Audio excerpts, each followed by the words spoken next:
there's work I'm doing now for the show that the original sketch drawing might be 3 years old, 2 years old, or a couple weeks old, that come in from different points of like when I'm necessarily in that conversation with that area of thing, that it caught me for whatever reason then.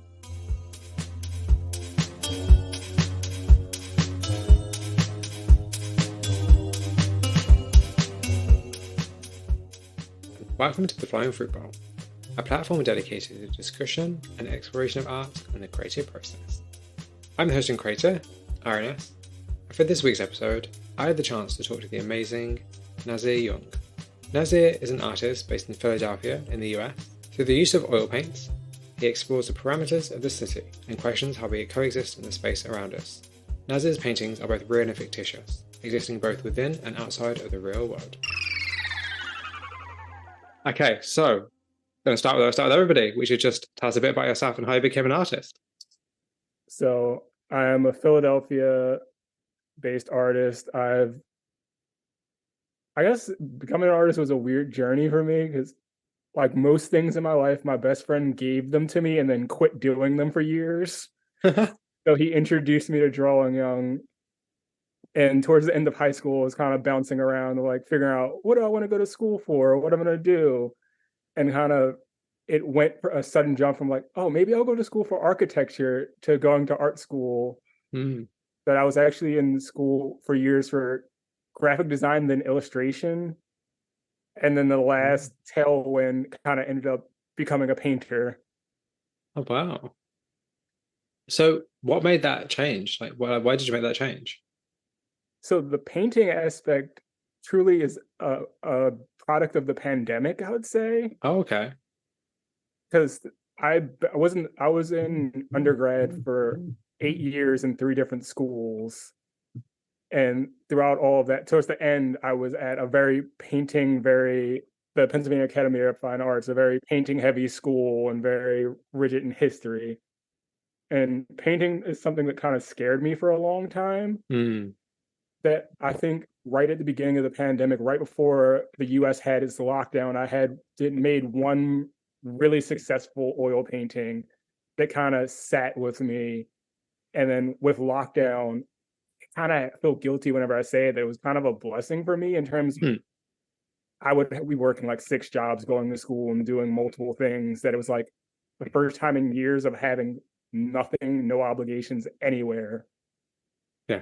That I really just spent time and had time to play with painting and oil painting, which was the most scary of all the painting to me, really. Kind of had all that time to keep playing, and then it just kept going and it hasn't stopped now. See, that's very interesting though, because I feel like, as much as the pandemic was obviously a huge burden on a lot of people and just the world in general, I do think there is a lot of good things that came out of it in terms of the time that people got to create stuff, particularly for creativity. Like, I think so many artists benefited from the time that they had. It kind of just shows us all that actually we do need to have more periods of relaxation or time to be able to develop things. And I think the fact that you use your time wisely, though, rather than sit in front of Netflix and bake bread for the entirety of that time, you were like, oh, actually, let's actually tackle something I find really scary. Let's actually develop myself and find build a new skill, which obviously now is super beneficial to you. So I think commendments to you for doing that. Thank you. I honestly don't know where I'd be doing exactly or what I'd be doing now, because my degree technically is in illustration. So even that, I could not see myself illustrating really. I've done an illustration or two post graduating, but I could not see that actually career wise or doing just for myself as where I'm at now. Like, how interesting though, just like something that is completely out of your control kind of has changed the progression of your life in a very good way. And that's kind of interesting because, as you just said, like, you can't, like, you don't imagine being like an illustrator or doing illustrations now, but it's like, but before that, you were totally set on that. This is like what you're going to do. So it's interesting how your mind has changed through forces outside of yourself, and yet you're still doing something you love. That's kind of interesting, actually. I like that. It kind of makes me think, like, how many people have untapped potential that they never get to kind of realize because they never have maybe the time or the kind of ability to be able to kind of just do stuff and try and experiment. That's interesting, actually. I would say, yes, that's so true. Just because you get locked up in the everyday things that learning Absolutely. something or taking the time to do it is such an easy thing to put off and put off. And then, Absolutely. 5 years have passed. Oh, absolutely. Because tomorrow is always the day after. Tomorrow is never today. It's always the next day. And it's like, Hmm. you're like, oh, I'll do it tomorrow. And then tomorrow, you're like, yeah, it's not tomorrow yet because tomorrow hasn't come yet. So it's like, and then as you said, like 5 years later, you're like, oh, I still haven't done that thing I wanted to do. But I think life for me at this minute, like the older I get, the more I realize that life is all about timing.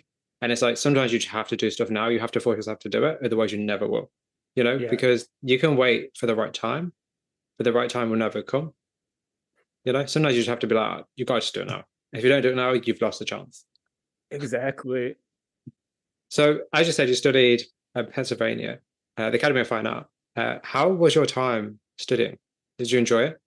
So that was the latter, because as I said, I was in school for 8 years. So I bounced around I went to Tyler School of Art, which is part of Temple currently University, and then I went to a local community college, and then finally ended up at PAFA. And each of them was kind of like a bouncing stone for me, just like it's like, all right, a little bit better experience figuring out what I was doing. And that by the time I got to PAFA, it kind of was like, I think I was turning 25 then. So it was an entirely different experience of like, I kind of was starting to figure out who I was and how to do things that I found going to school right after high school. You don't know who you are yet. You haven't Yes. lived a life yet. You don't know what your taste is yet. That I went into PAFO with an entirely different mindset of like, this is what I want. This is what I'm taking from the system. And even just a lot of it is like there's so many resources that are there that if you don't know the right questions to ask from the beginning, no one's going to even tell you those questions. So Yeah. you can finish without even knowing you had to ask a question. You know what? I think that's such a good point. The fact that just society, for some reason, thinks that like when you're 18, you know what you want to do for the rest of your life, and you really just don't. As you said, like you have not lived, you do not know what you're interested in. Like you just know what you think you're interested in. Um, and it's always weird because people, I feel like adults in education always seems like a weird. People look at you weirdly if you're over. I don't know. Like I think if you're over like 30 and you're in education, people look at you weirdly like why. But it's like as you said, like you might know what you want to do because you have to live life to understand. You have to learn what you don't want to do to know what you do want to do. And I think Yeah. with something like art, especially like the creative sector, isn't always advertised as a good career to have or a viable career to have. So it's like there are some people out there who might be really creative who just never had the opportunity to kind of tap into that. So I think the very fact that you went to the Pennsylvania Academy of Fine Art at an age where you were like, actually, this is what I want to do. I know what I want to take out of it is actually a really good thing. And actually, I think that's really clever because it means that when you left, the kind of skills and ideas you left with are going to help you now as an artist, as opposed to going in there being like, yeah, I'm 18, I'm going to just do a degree and leave, and then not know what you're doing. Yeah, 'cause one of the things of not knowing yourself, you think about how many older people and older generations that like do continuing ed classes and Hmm. things once they lived life and like what they're gaining from that Yeah, they've lived, they have a grasp of what they're doing and what they're passionate about. yeah, yeah. It's always bizarre to me that people, when you ask people like, oh, what are you interested in? They're like, oh, I don't know. It's always strange to me, but then I always guess, like, as we said earlier, I guess you said earlier, especially like you get caught up in it every day. Like, it's not easy just to kind of be like, oh, well, actually, what am I interested in? Sit down and take the time for it because it's like you have to make money, you have to live, you have rent to pay, you have a house mortgage to pay for. You kind Hmm. of can't just take a year out and be like, oh, let me just go and experience, the world, unless you're very rich. Yeah, and that's Which, what's like you think about people with money who get the opportunities to explore and do those things and mm, find, but then a lot of people don't have that money, so you never exactly. even have the chance to Yeah, go see and travel, yeah. see somewhere different in the world. That's true. That's very true. It's something that, yeah, I think actually we take for granted. Something that I for sure take for granted, actually, when I think about it, when I have conversations with people. But hey, it's also about the life you make for yourself as well, I think. That plays a part. I think it depends. It depends on circumstances because Hmm. I think it depends actually, because you have like geological restrictions, you have you have a lot of restrictions, I guess. Anyway, that's a conversation for a very different time. Um, that's getting way off this conversation, but that's okay. Something that I'm really have interesting thoughts about, but now is not the time for that. So what are your thoughts on art education? Like, do you think it's important for artists to have like a degree? That is person to person Mm, because there's truly a level of like where you're starting from and what you gain from it. Because even Yeah. like my tail end of school is a lot of it I got from my interactions with peers as much as professors, that you can get that externally to school, that the degree doesn't matter, and you can get the technical skills that I feel like even for Papa, a lot of it was the technical skills of like learning some of those traditional techniques, but a lot of it was also my peers and being around and being influenced by other artists that I guess it's depending where your starting point is of what you can gain from it. And also that conversation of like how old and what you've experienced now, because knowing what you're looking to get from art Mm. school, because it has plenty of answers for a lot of people, but no one knows what they're looking for yet. Mm. Yeah, that's a really good way of looking at it in terms of like, I guess anything you approach in life really is in terms of like, you should ask yourself, like, what do you want to get out of it? Because I think a lot of the time we just go through life being like, oh, cool, I'm just doing this because I can. It's like, well, actually, why are you doing it? Particularly when it comes to like art, I find, hence me living, talking to artists, is because I'm always kind of curious, like, why do you do what you do? Because it's very easy just to do it because you've always done it or because it's, routine, but it's like, but why? You know, but getting into that kind of questions, I guess, like, what is the biggest challenge of being an artist?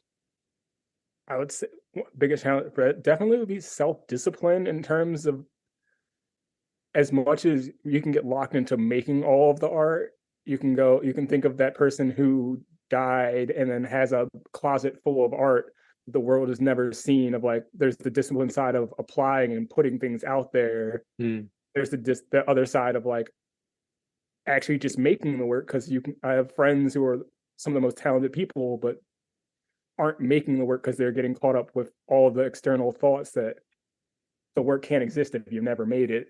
That discipline side of things, and even just taking time to map out and think for yourself of what you're trying to choose and how to get there. All a lot of the professional practice kind of conversations as well, of like how do you get yourself where you want to be. So how do you actually deal with the discipline in terms of like the balance between making work and kind of putting the work out there? There, I go through episodes of a lot of procrastination, and then periods where like, all right, I have to get things done, and I'm Mm. a very much once I start something, I just have to finish it all the way Yeah. through.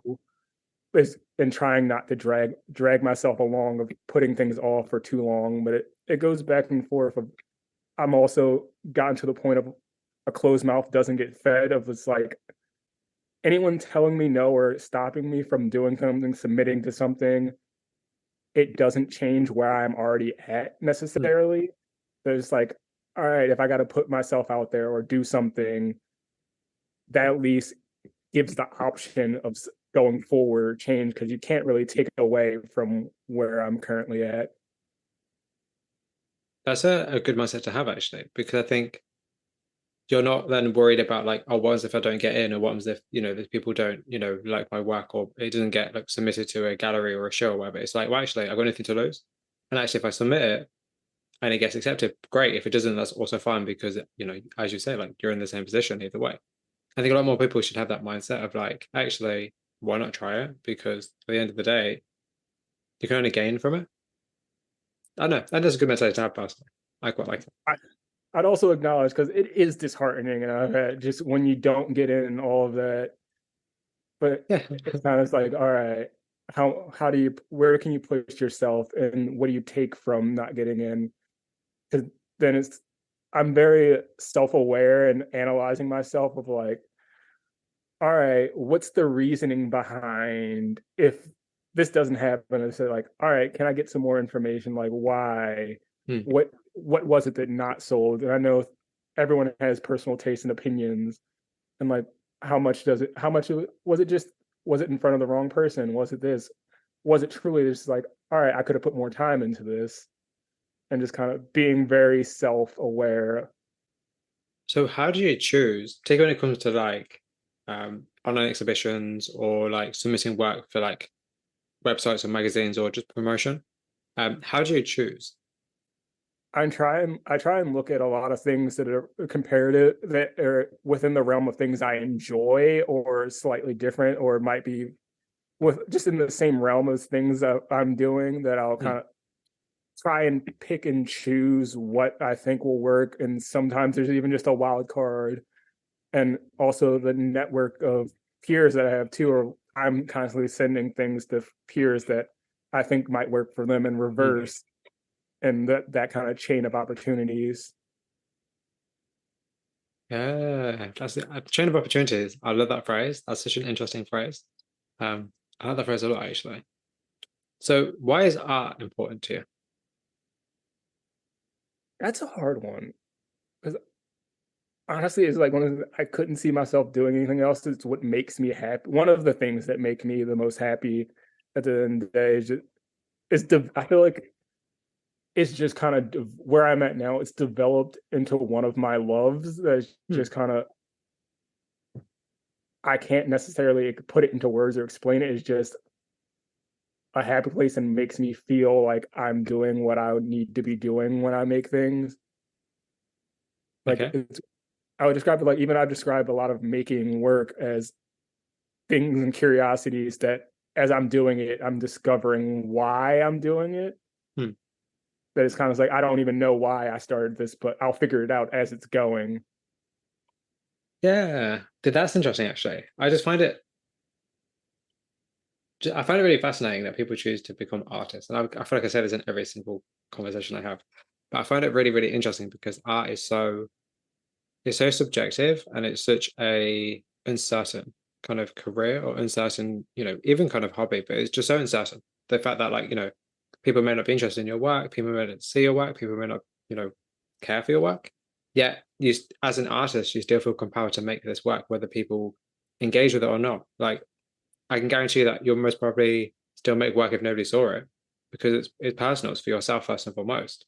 I definitely make work that it's for me to enjoy because it's things that in imagery that I'm necessarily gonna get really like childlike wonder and get excited Hmm. about. There's like I'm making that just to get me excited, and then I have some peers that also are into the same thing. So if they get excited too, that's like, oh, that's even better. And if someone else likes it, that's wonderful. But I'm already just doing it to get me excited. It's like, oh, I enjoy looking at that. I want to explore that. Hmm. Yeah, I think that's the best way for artists to be. I feel like when money and commerce comes into the situation, I think it changes a lot of things in terms of like the way in which you produce work and the way in which you create work and way in which you talk about work and the way in which you kind of have to lean into an audience and to kind of give people what they expect as opposed to like what you want to actually present. I think there's always a little shift in creativity when money is involved. And I think Mhm. it's always interesting though because it can go either way. But I always find it interesting that when artists such as yourself who like are really engaged with their work and they're creating it because they enjoy it and they love it, I think that's always the best route to take because at the end of the day, like it means that whether your audience is in its millions or thousands or tens, you're still gonna want to make work. Mhm. And I have very respect for anybody who's like that because it's like making art, any kind of art, about what it is quite hard. I think making anything creative is hard because you have to go through such an internal conversation with yourself to want to make something, to get to the process of even thinking about making something, let alone actually making something and having it in front of you, and then being like, well, what do I have to do with this now? Now I've got it here. You know, I don't know. It's I don't know. It's just it's such a strange thing. I think people being artists, it always baffles me, but in a positive way. Doing it baffles me. It's like, why did I put myself here? It's like Exactly. I don't know, but we're here and we're loving it. See, this is the thing that like the fact that you love it, that just shows that's what you're meant to be doing because it's like it's not about the stress of having to chase a paycheck. It's like actually I'm really enjoying myself, and it's nice to meet people who do enjoy what they do because I Mm. think it can sometimes not be enjoyable because it's like you put a lot of pressure on yourself. But I think the fact that you enjoy it, that's great. That means that you're going to do a lot of great cool stuff because you want to do it, not because you have to do it. And I think that's going to give you a great career long term because you know what you want to do. And also, your vision already is quite strong and you have a great grasp of what you're interested in. Because, as you said earlier, like you've lived a little bit, so you kind of know what you're doing or have Yeah, an aesthetic you're interested in or have an idea of what you want to do. So I think your career, for me, your career is going to be interesting to watch, I think, I appreciate because it's going to that. be very interesting. And we'll get to your work in a bit. I've got a few more questions first. Because there's a few things I want to ask you. I'm like, oh, this is interesting. Um, so at what point did you feel comfortable giving yourself the title of an artist? I don't think I've ever quite given into myself. It's just kind of, I feel like it's just falling into my lap upon a series of events of just, because even like going from like finishing school, because like as I said, technically a degree in illustration, but never really felt that confident in myself as an illustrator, and like having like from my, because my thesis show when I graduated was primarily paintings, and then going forward I've been showing a lot of work and doing things that it kind of was like, all right, a positive event. I'm kind of like already in the realm with other people who I would say, yes, you're 100% an artist. It's like, oh, I'm also with you, so I'm also in this category. Hmm. But do you say to people like, "Oh, I'm an artist"? I'll I might whisper it, but Ah, I also, upon always of my life, is I juggle a lot of hats. So it's like I I'll do see. this and this, but in this whisper, I'm also an artist. Okay, I see. I mean, I think at the end of the day, like, you shouldn't whisper it. You should be like, "Oh, this, I'm," or you can be like, "Oh, I'm a painter," or like, "Oh, I create imagery or whatever." There's a way you can say it around it if you don't want to use quick passes. I think, I feel like I don't necessarily whisper it, being completely honest, but it's kind of like internally I'm whispering it, but I'll say it like, yeah, I'm an artist, I paint and do this. But internally I was like, why'd you ask me this? Because is this going to be the song and dance conversation hmm, about what you do? Oh, really? And as you can experience with people, just like the different reactions to be someone hearing you're an artist. So it's like that inner monologue. Is this going to be one of those song and dances where I wish I didn't say this at all? Or is this one of those ones where someone's actually going to be excited and we're going to have a good conversation? see, I think personally, maybe just in my opinion, I feel like both of those conversations are also very helpful though, because I feel like either way, you're educating people on what it means to be an artist and also kind of like what you do. Because if somebody who doesn't really care for art asks you what you do and you say, "I'm an artist," and they're like, "Oh," they kind of scoff at it, you can educate them as to like, "Oh, actually, but this is what I do and this is what it entails. It's the whole business," you know. Whereas in like somebody who's enthusiastic, obviously that's great because who doesn't want to talk about art? But it's kind of like it gives you an option or at least a moment to be able to kind of just talk about what you do. Because at the end of the day, if we don't have more people, more artists who are talking about art and being artists, how are people ever going to learn to appreciate the value that artists have? This You is know, true. I don't know. I'm a huge advocate for like the creative sector needs more exposure and more education in terms of like we need to give people more education on being an artist is a business. It's no different from them being like a plumber or being a doctor. Like yes, the Oh end yeah. results are different in terms of like the labor, but the practicalities of running a business is no different. If you were self-employed as a plumber, you'd be doing the same taxes as you are as an artist. It makes no difference. You will still be doing the same things. It's just the output is different. But I think being an artist, just because an artist isn't outright changing lives. It's not outright, kind of fixing people's problems or health or pipes or whatever. It is actually happening the world at large in a different way. It's just we don't notice it every day to day. So I don't know. I feel like there needs to be more conversation between artists who actually practice versus just the general public who may not understand or care for art. Because actually it's useful, just not in ways they necessarily see. Yeah, that is because it made me even think about just like there's definitely like even my family a difference in perception of how they look at art in the world, Hmm.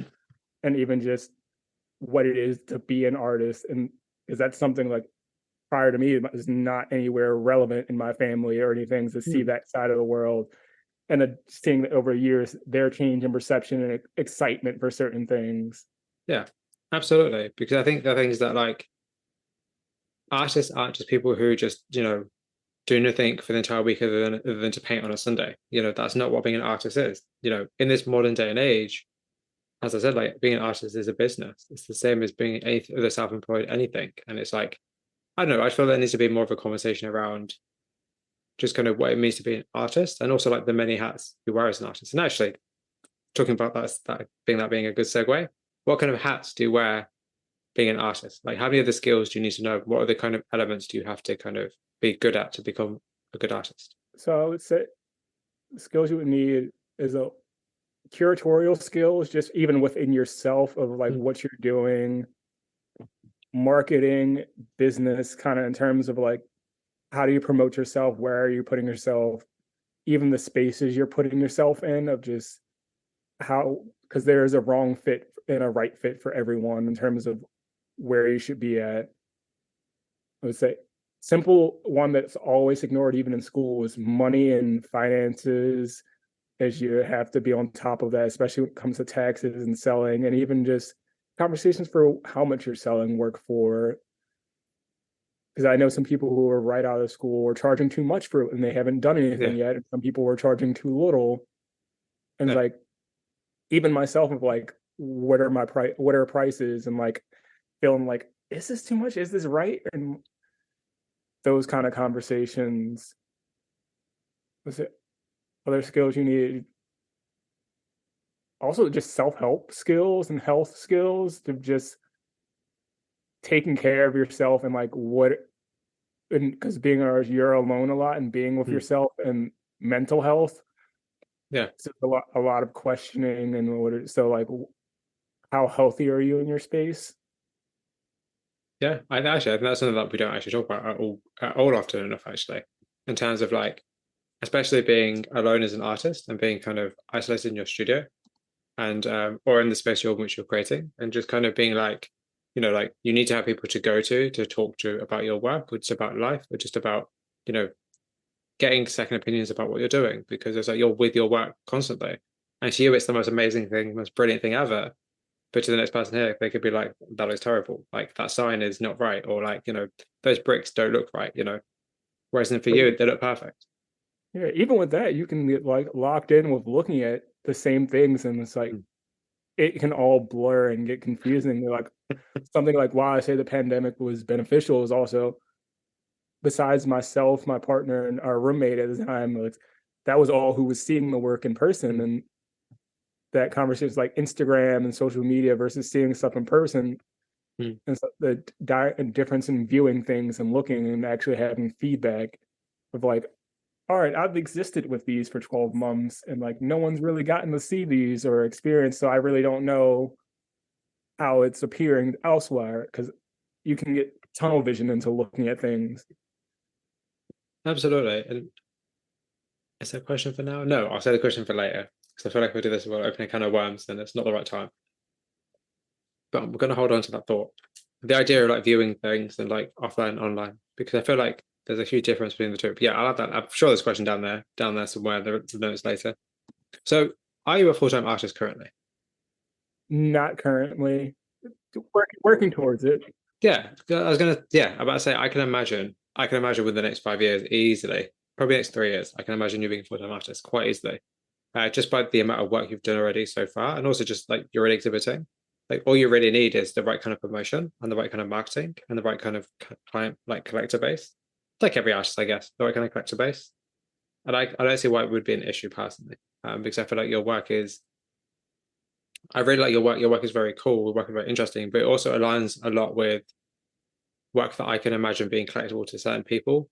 It's just about Mhm. finding, as like with every artist, to finding the right collector or the right buyer. But I think that's cool. But like, why do you want to be a full-time artist? I I feel it's a combination of, because I've worked many different hats and done many different things.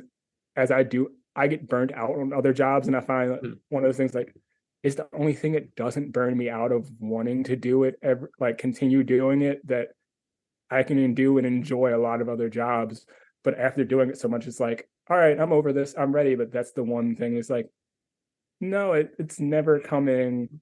That what feeling of wanting to be over this just has not come. So I feel like that's a section of it, and just being able to do that and enjoy, and also just a level of like even bringing illustration back into it, is like the level of self of doing what I want and not having other voices necessarily driving the ship of what I'm doing for Mm. myself. Yeah, So I think that's a level of also just, I guess I need self employment yeah, in my life, because yeah. only so much of the outside voices just kind of, it's like, all right, I'm over it. It's about, I guess, in a way, it's about control. It's about being able to be like, well, actually, this when I wake up in the day, like I can make a plan of what I'm going to do, and that's what I'm going to do, and I don't have to answer to anybody. I don't have to. check with anybody else. I can just kind of create my own plan, my own schedule, and do it. And then, you only answer to yourself. And if nothing gets done, it's because you didn't do anything, not because other people didn't do anything. Which I respect. I think actually. that's something I struggle with in non-art related jobs too. Of like, all right, am I being held back because someone else's actions? Yeah. Oh yeah. Particularly if it's like a retail job, especially. Like it's always somebody else's fault, but somehow they never take the blame. It's always down to somebody else to have to sort out somebody else's mess. Something that I've definitely learned. Because I'm always interested in people wanting to be full-time artists, because I always feel like being a full-time artist is not just, oh, I'm going to paint more. It's like it's a lifestyle. You're going to end up adopting a whole different way of living, really, because it's like you're not going to do any more art that you normally do now. All of your time is going to be filled up doing all the extra things like packing, shipping, taxes, marketing. You're going to have to do more of everything. So I'm always like, huge commitment to anybody who wants to be a full-time artist, but making that leap is always really, really challenging, and it won't be easy. But I think you should totally do it. If you feel like the moment's right, you definitely should do it. I would never say to somebody you shouldn't, but I just feel like make sure you're prepared for that, because Yes, it will be a change, a positive change, but a change.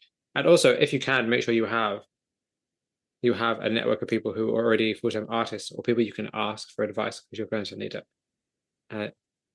Just in case. And if you don't, I can always suggest some really cool people I know that are really awesome artists. In fact, I probably will anyway. I do have a solid network right now that I do rely on, but perfect. Always expanding is also perfect. Just because, yeah, it's something I have a lot of conversations with a lot of part-time artists about being full-time artists, and I'm just like, it's a great idea, but just it entails so much more work than you probably realize. But if you already have people who are doing it and you know they're doing it, then you probably are a lot more aware of the ins and outs. So you're not going to just stumble blindly into it and be like, oh, that's cool.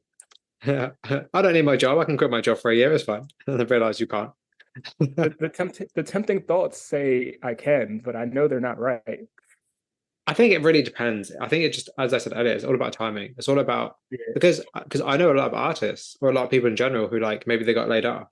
And because they got laid off, that gave them the space to become a full-time artist.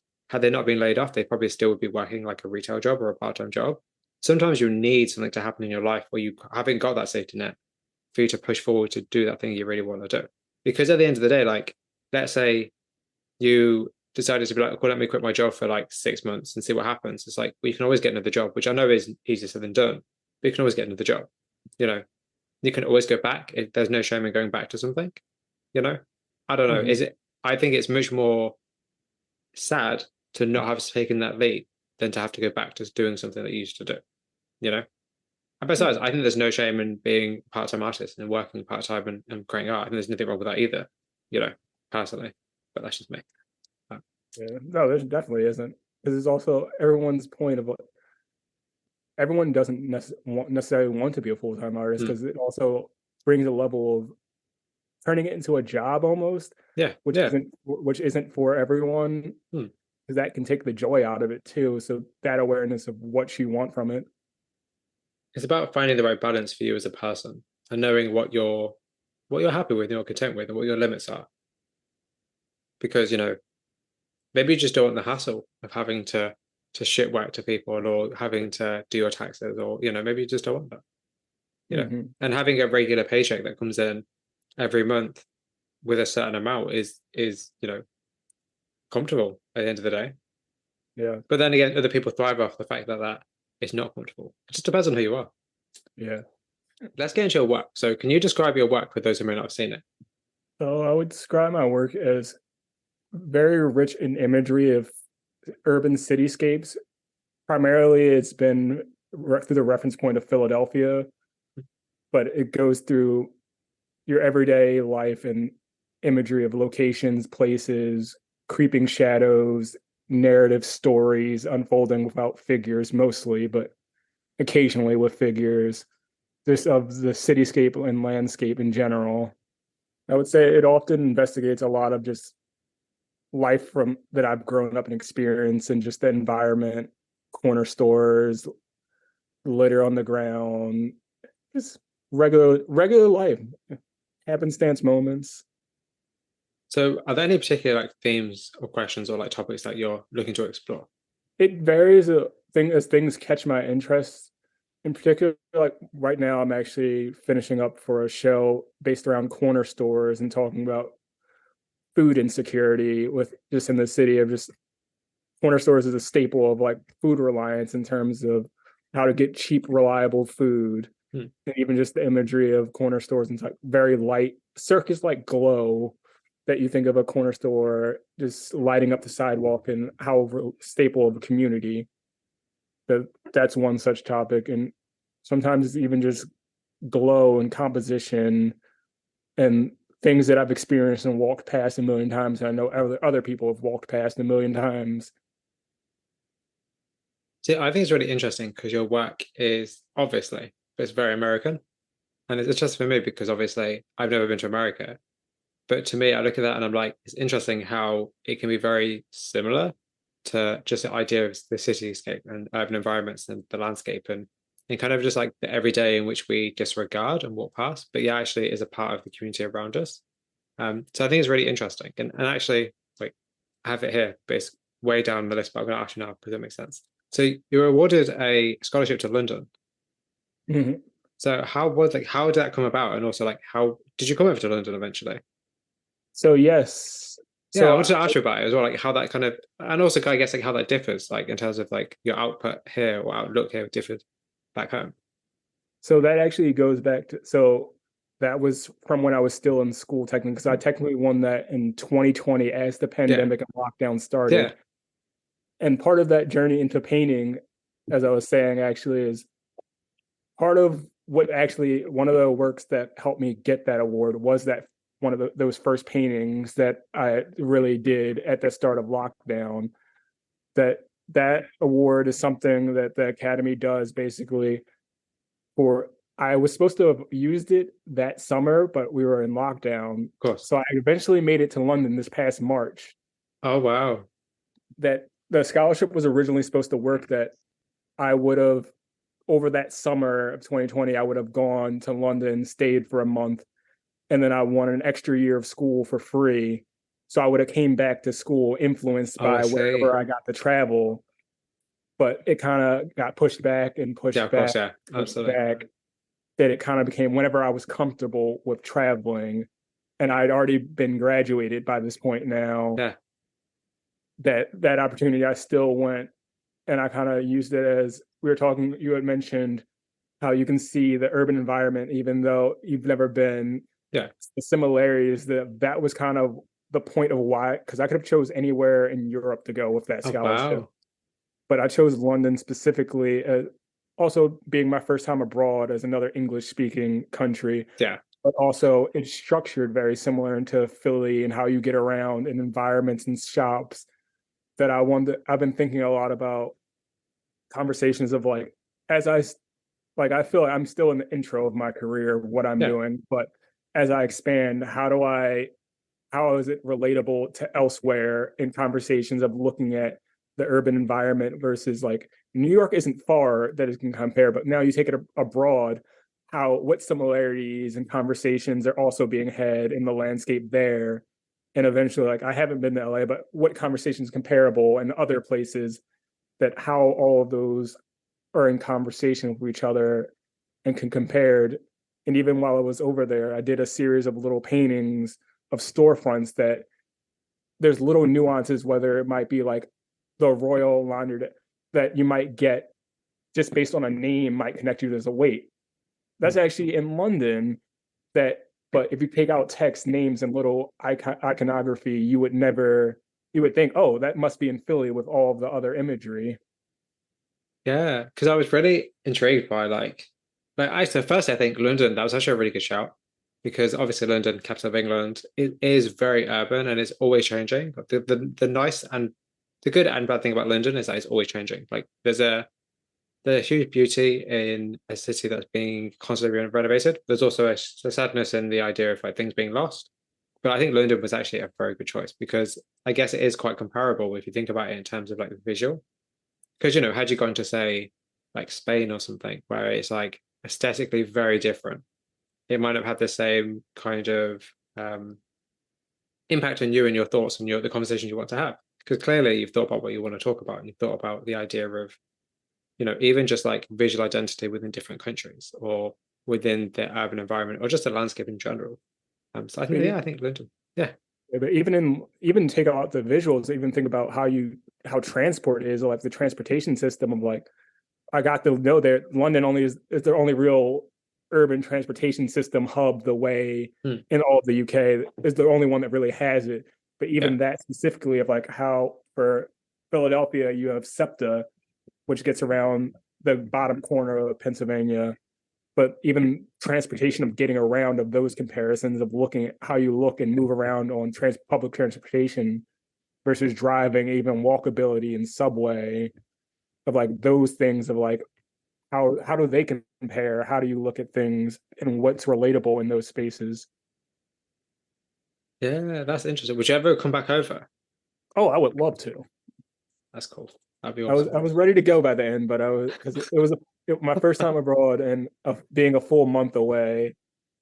Yeah, that's a lot to be fair. I think that's it's kind of brave in a way because it's like it's such a long time and it's such a different place. Although it is comparably similar, but it's also very different. But also it's good because it's under the English speaking country instead. It's relatively, I was gonna say safe. I don't know if safe is the right word, but it's relatively you can acclimatize to London quite easily. It's not like a very alien, particularly for somebody from like a more urban place, or particularly for somewhere like America, where it probably just seems a lot smaller to you and easier to walk around because America's a big place.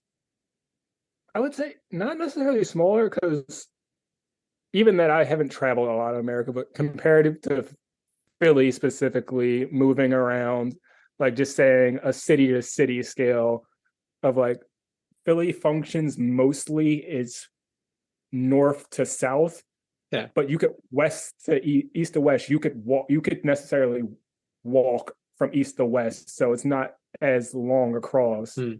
So I getting see. around it, I felt like it was larger in some ways, but just as easy to get around. Yeah. That's really interesting, the idea of like topography and the way in which one moves around a place, not just within the place itself. That's actually really interesting. I'm going to think about that Yeah, actually. That's really interesting.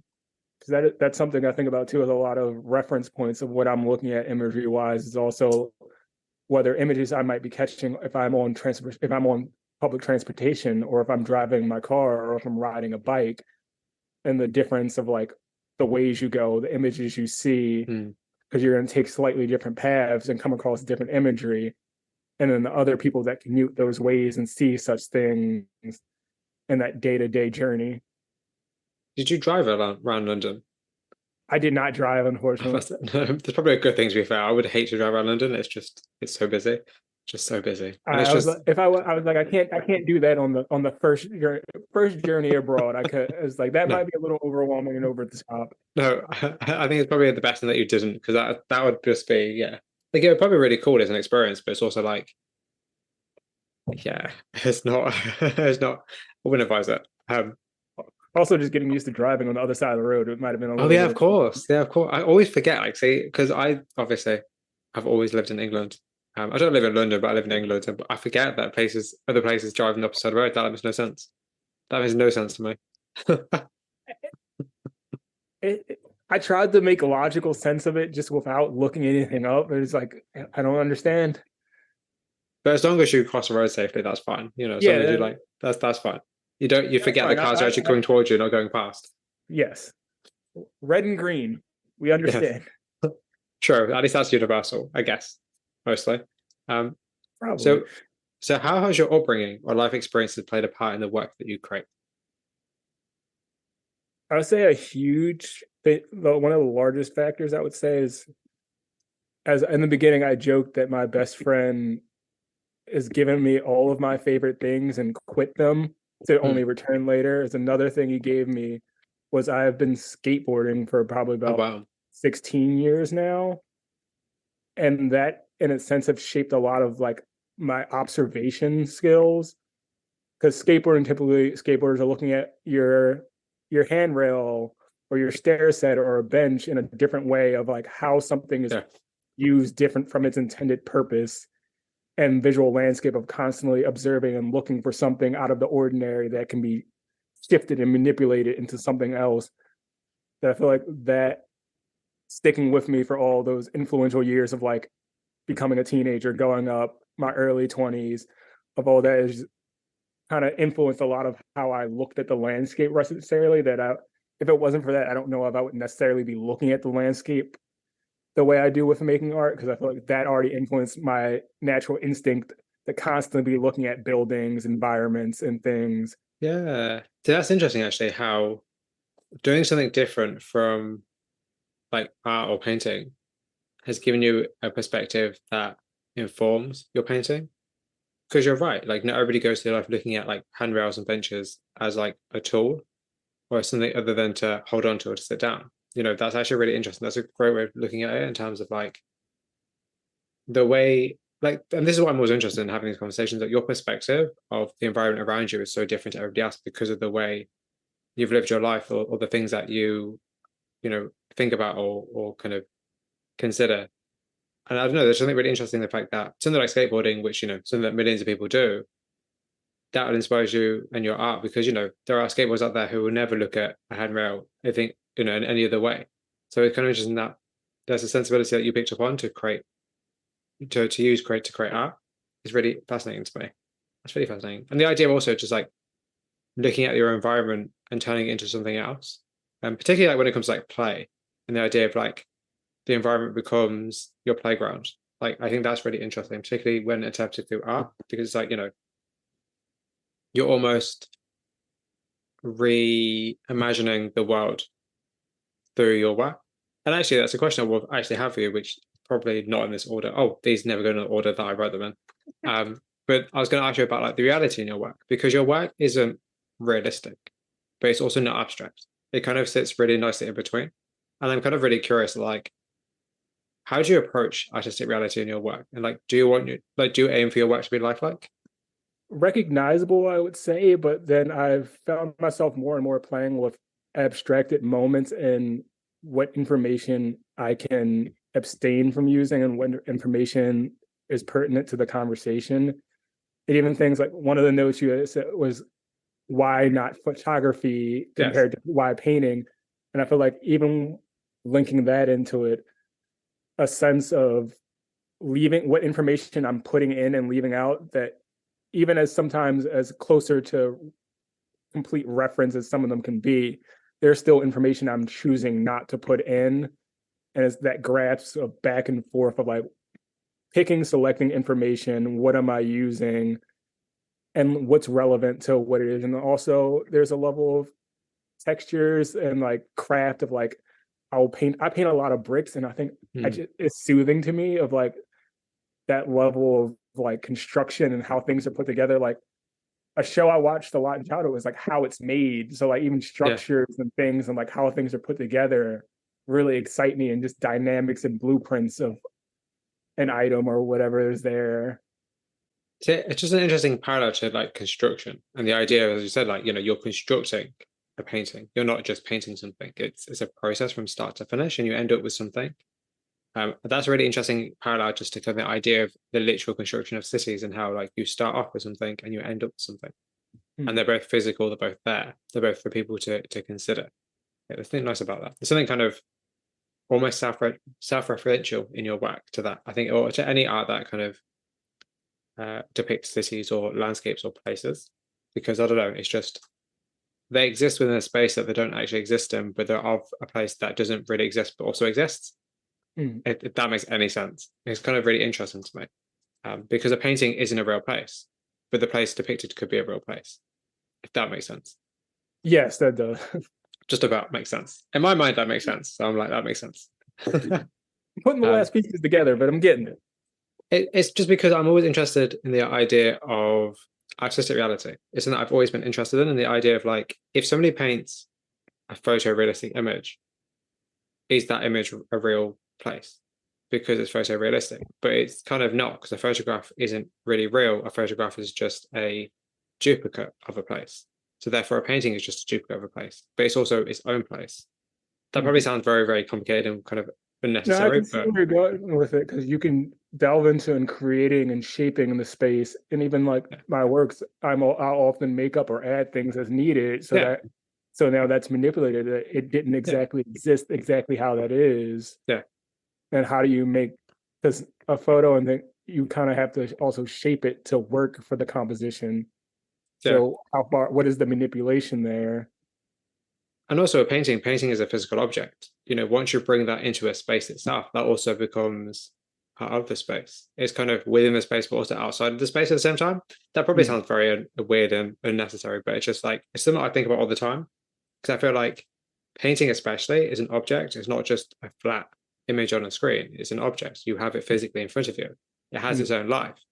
But it's like, like, how does that change or alter the space in which it's presented? Because it also becomes part of the space in which it's presented. The presentation of the work is just as important as the work itself.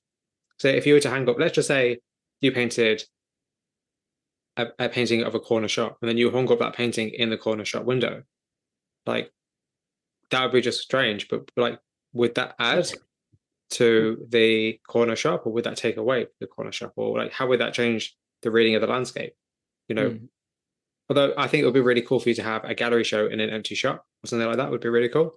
Like, that'd be really cool. Like, how can you? So I think the benefit of your work is because your work is about the environment. There are so many places within the environment you could show your work that will really add to the emphasis of your work itself. So like an abandoned shop, imagine having a gallery show of your shop fronts in an abandoned shop. Like, that would be an environment, an experience. Like, I think you're in a lucky position where you can create an experience out of your work, not just an image. So I think maybe think about that. Maybe think about, like, okay, so where do you want your work to be seen? Not just how do you want your work to be seen? Because against a white wall on a computer screen is cool, but within the environment it's depicting itself could open up a whole different kind of dialogue or set of questions that you haven't even probably thought about.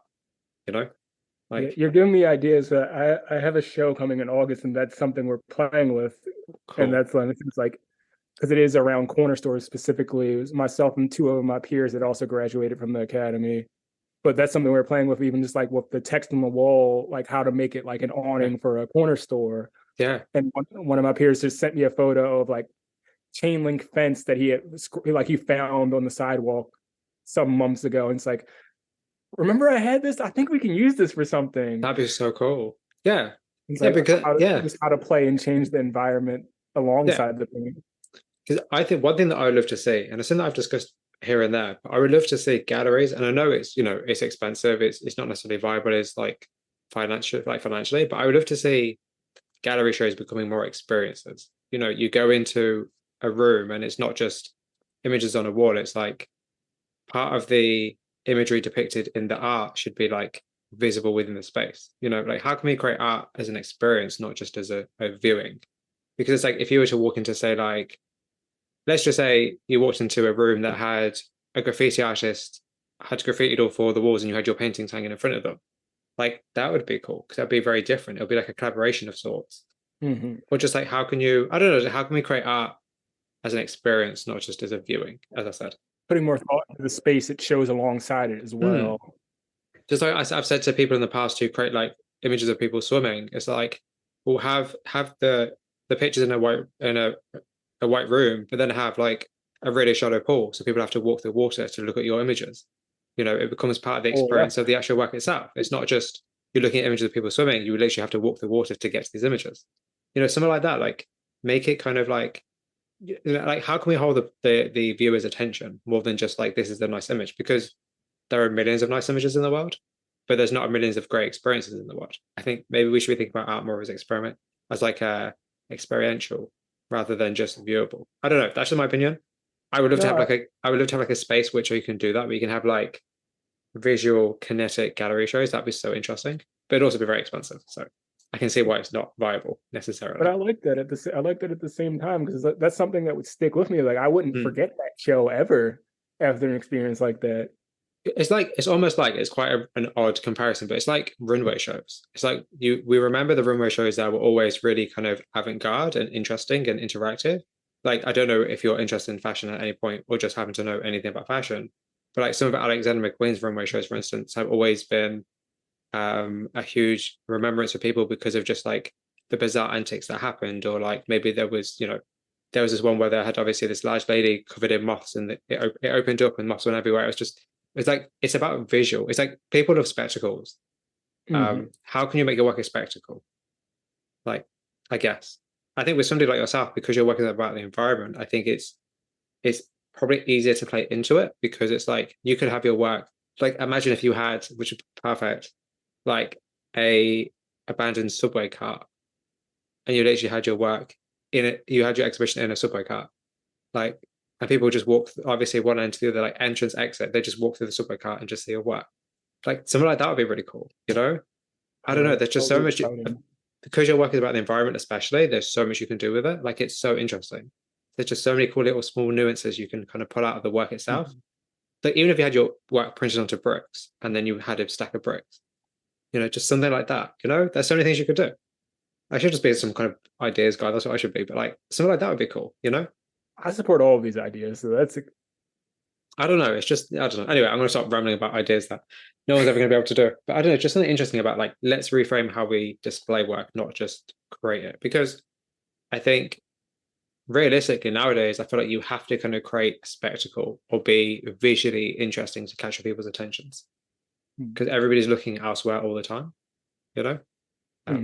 I don't know. Anyways, that's a random ramble about what I think you should do with your work. Not that you need to pay any attention to this random English guy, but just say it. Just saying. So, what can we learn about the human condition by looking at images of the landscape? I think you can learn a lot about lived experience in places and just like the people who are there. Because even though the landscapes where I exclude figures, there's always traces of human interaction and environment and little places.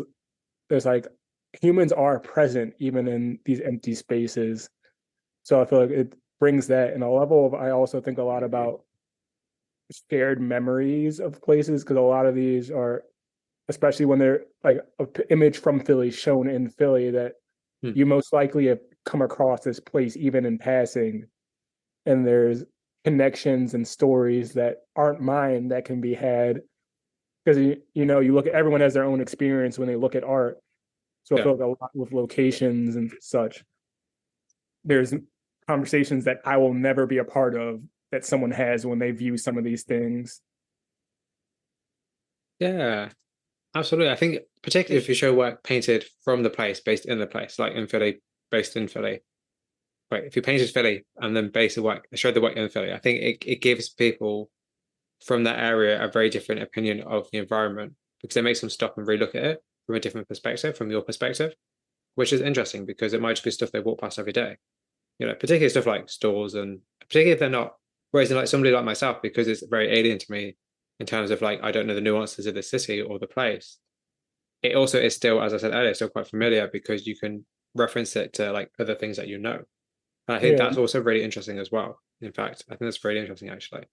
And actually, is there any particular place that you would like to create work based on? Is there anywhere in the world you'd love to travel and be like, oh, actually, I want to create a series of work based here?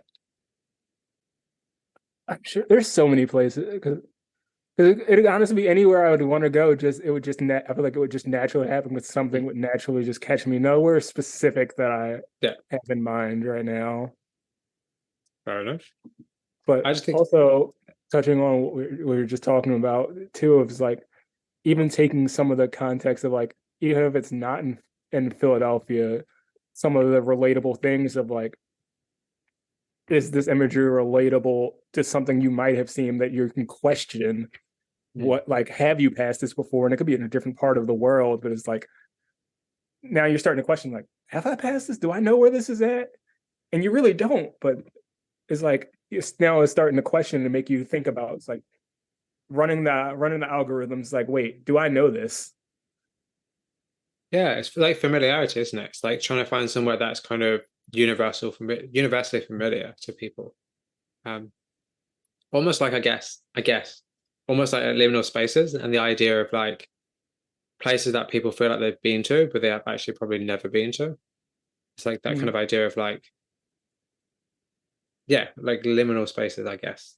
I don't know if liminal Yeah, space is the right way to put it, but yeah, like kind of this liminal space where people are like drawn to, but then they might never have been there. Yeah. yeah, because I feel like I've definitely been in some places. It's like it's definitely my first time there, but it's like, why does this feel so familiar? Just Mm. something else, and like that feeling right there. But I've got a question about living spaces in a bit. I've just remembered it's just there. So what is it about the city specifically that interests you? Like, why not say like fields or forests or, kind of like industrial sites, for instance? Like, why the city? Oh, all of it interests me. Is now that comes down to having too many things that excites me and picking what's exciting me the most, honestly. But then there's a level of also lived experience of like both my parents are both from Philly. A lot of my family is from Philly. So it was also lived and experienced throughout childhood of like a lot of imagery that I'm used to, grew up around, is sentimental, and have countless memories and just moments that is like I painting what you know. I feel like at a level and like looking for what you know elsewhere when you travel elsewhere. Okay. And the idea of like imagery without figures, like when do you decide to add figures into your work? I feel the choice of figures comes in more of what I if I want to add something to the moment or add or comes in over it just changes the general emotion of putting a figure into the space. That a lot of the work I'm also as I'm going figuring out what I want from it. So it's kind of is a conversation with the piece too at times, and just seeing what it needs and what it doesn't. And then I'll work a lot in sketchbooks too, so I'm constantly playing, and a lot of it is so I'll work from life, and I'll also work from I take a lot of photo reference that I'll sit on for long periods of time and take multiple photos, go back and take more, or go back physically to the location. That I feel like I'm also sitting on so much reference imagery, drawings that there's work I'm doing now for the show that the original sketch drawing might be 3 years old, 2 years Yeah. old, or a couple weeks old, that come in from different points of like when I'm necessarily in that conversation with that area of thing that it caught me for whatever reason then. And now I'm back to investigating and looking. See, I think that's really fascinating, actually. That's a really, really good way to work because it's like you're not forcing yourself to go and create new work and be like, oh, I need, a conversation. I need to go and create something. It's like you've wandered around, seen things that interest you, and you're like, this means something to me, but now may not be the time. I'm going to store it away, and at some point in the future, I will look back on it and I will know its purpose. And I think that's actually something that a lot of artists don't actually do is like realize just because I've got imagery from like 2, 3, 4, 5, 6 years ago that it's irrelevant. I feel like everything that you see, everything that you consume, everything that you keep hold of and take when you take pictures, it stays with you. And it might just not be the right time for you to approach that conversation. Well, I think that's really interesting. The fact that looking at your work, we would never know if the original image was taken 3 years ago because the work's And been created now. And I like there's something about that I personally really like because it's just like the timing has to be right for you to be able to understand and process it and share it. I like that. I think that's really, really interesting, actually. Yeah, and even like the show I'm working on now, one of the images I'm finally working with, I passed by the location constantly. Like I passed by it 2 days ago, I think, and the awning on the building is completely different, and there's new signage outside. But now it's that choice of like updating, keeping, and history checks of things of where it's from. And there's a level with it. Actually, one of my professors who actually has been referenced on the podcast earlier in the year, Maria Teicher, Mm-hmm. she was Yeah. a big part of even just teaching thinking, keeping a catalog of things that how you never run out of inspiration. Like even if it does, even taking sections from images, it doesn't have to be a full scene. It could be Yeah. a single object or lighting from an image of just having that back catalog of events and things to pull from that I don't feel like I'll ever run out of imagery Yeah. as long as I'm constantly adding things. And there are always plenty of things that will never be touched, Yeah. but it's Yeah. all there. For when you need it. Yeah. Absolutely. I think that's really important though, actually, because it's just like, as you said, you never want to run out of ideas. And as an artist, you won't. But you'll definitely you'll definitely have like dry spells where you may not be feeling it, or you may just be like uncertain of what you want to say. But I think if you have like an archive of imagery, you could do so much with that. You know, you can decide to collage stuff, or you can decide to, you know, Mm. retransform stuff, or, you know, there's just so much you can do with having an archive. I think having an archive of any kind of imagery is super important for artists, or just, or anybody creative in general. I think you give yourself options. That's the thing. And also, I think the more, just because I do photography, like the more images I take, the more I realize what I'm interested in. And I feel like that's the same way. Like you realize the patterns in your observation, and you're like, oh, actually, this reflection in the window, they interest me. Or for my, like in my sense, like if there's a window that's got a building reflected in it, like that's absolutely not what I want to take a picture of because it's interesting.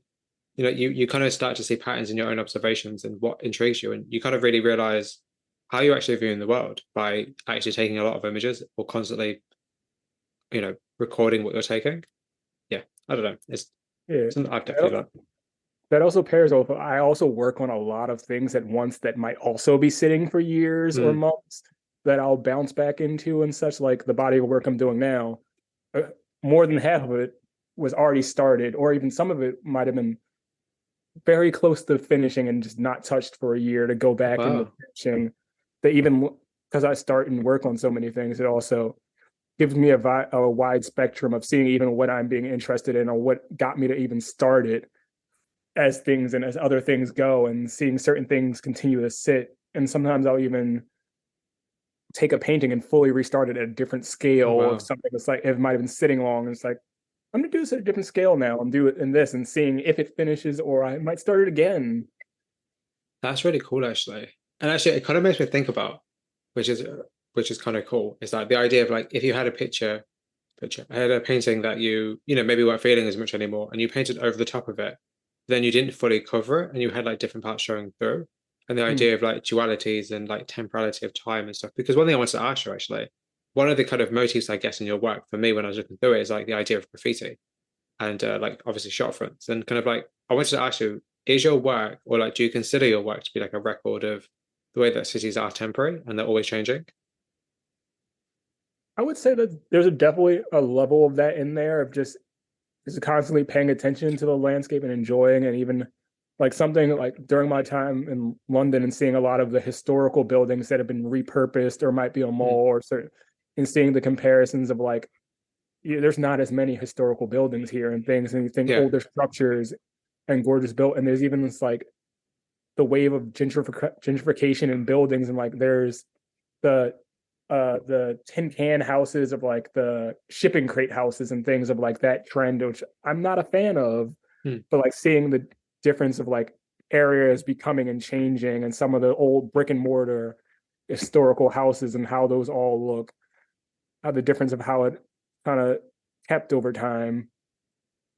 so that's yeah, actually that's interesting. The idea of like, as you said, like the repurposing of old buildings, especially like particularly when you go into like this really beautiful old building and it's like a bank or it's a McDonald's, and you're a bit like, that makes no sense considering the fact that from the outside it's like 13th century and inside it's like 2023. Like, what's going on? That makes no sense. But that's also a nice beauty in that.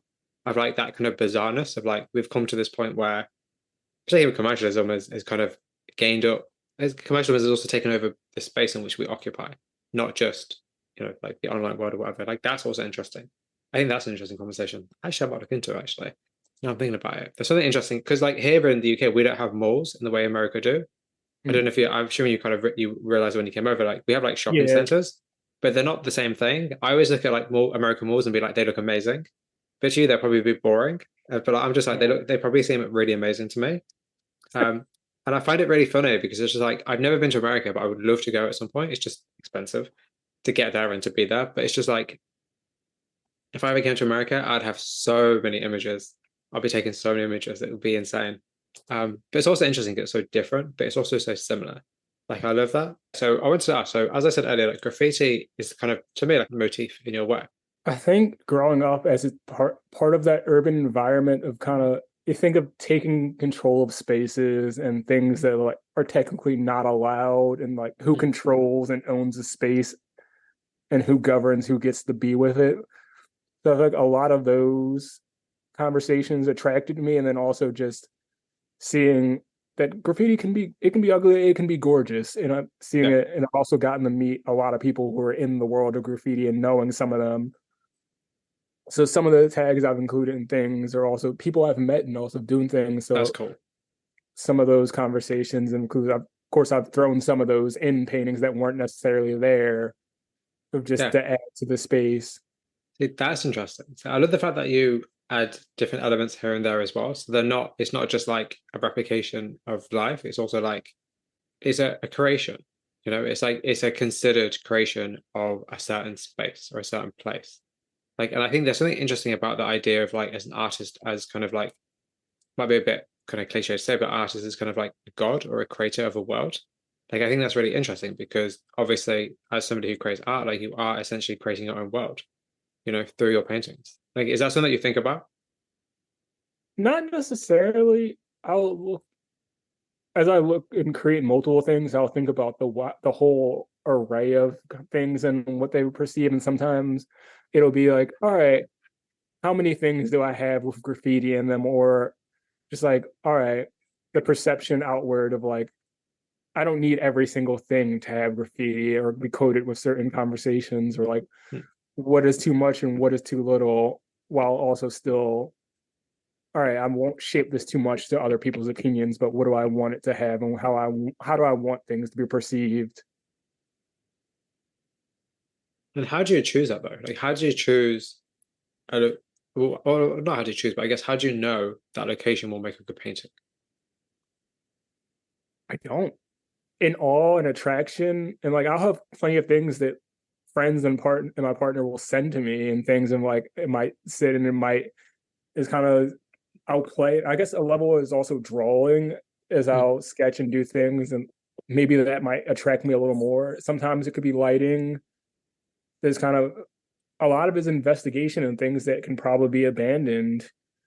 That is like, it is a big level of finding what attracts me to it. And some things are just like instant, it's like, nope, I know 100%. I want this. I like this. And other things is like, all right, why? Well, what doesn't attract you? What do you not want to create a painting of?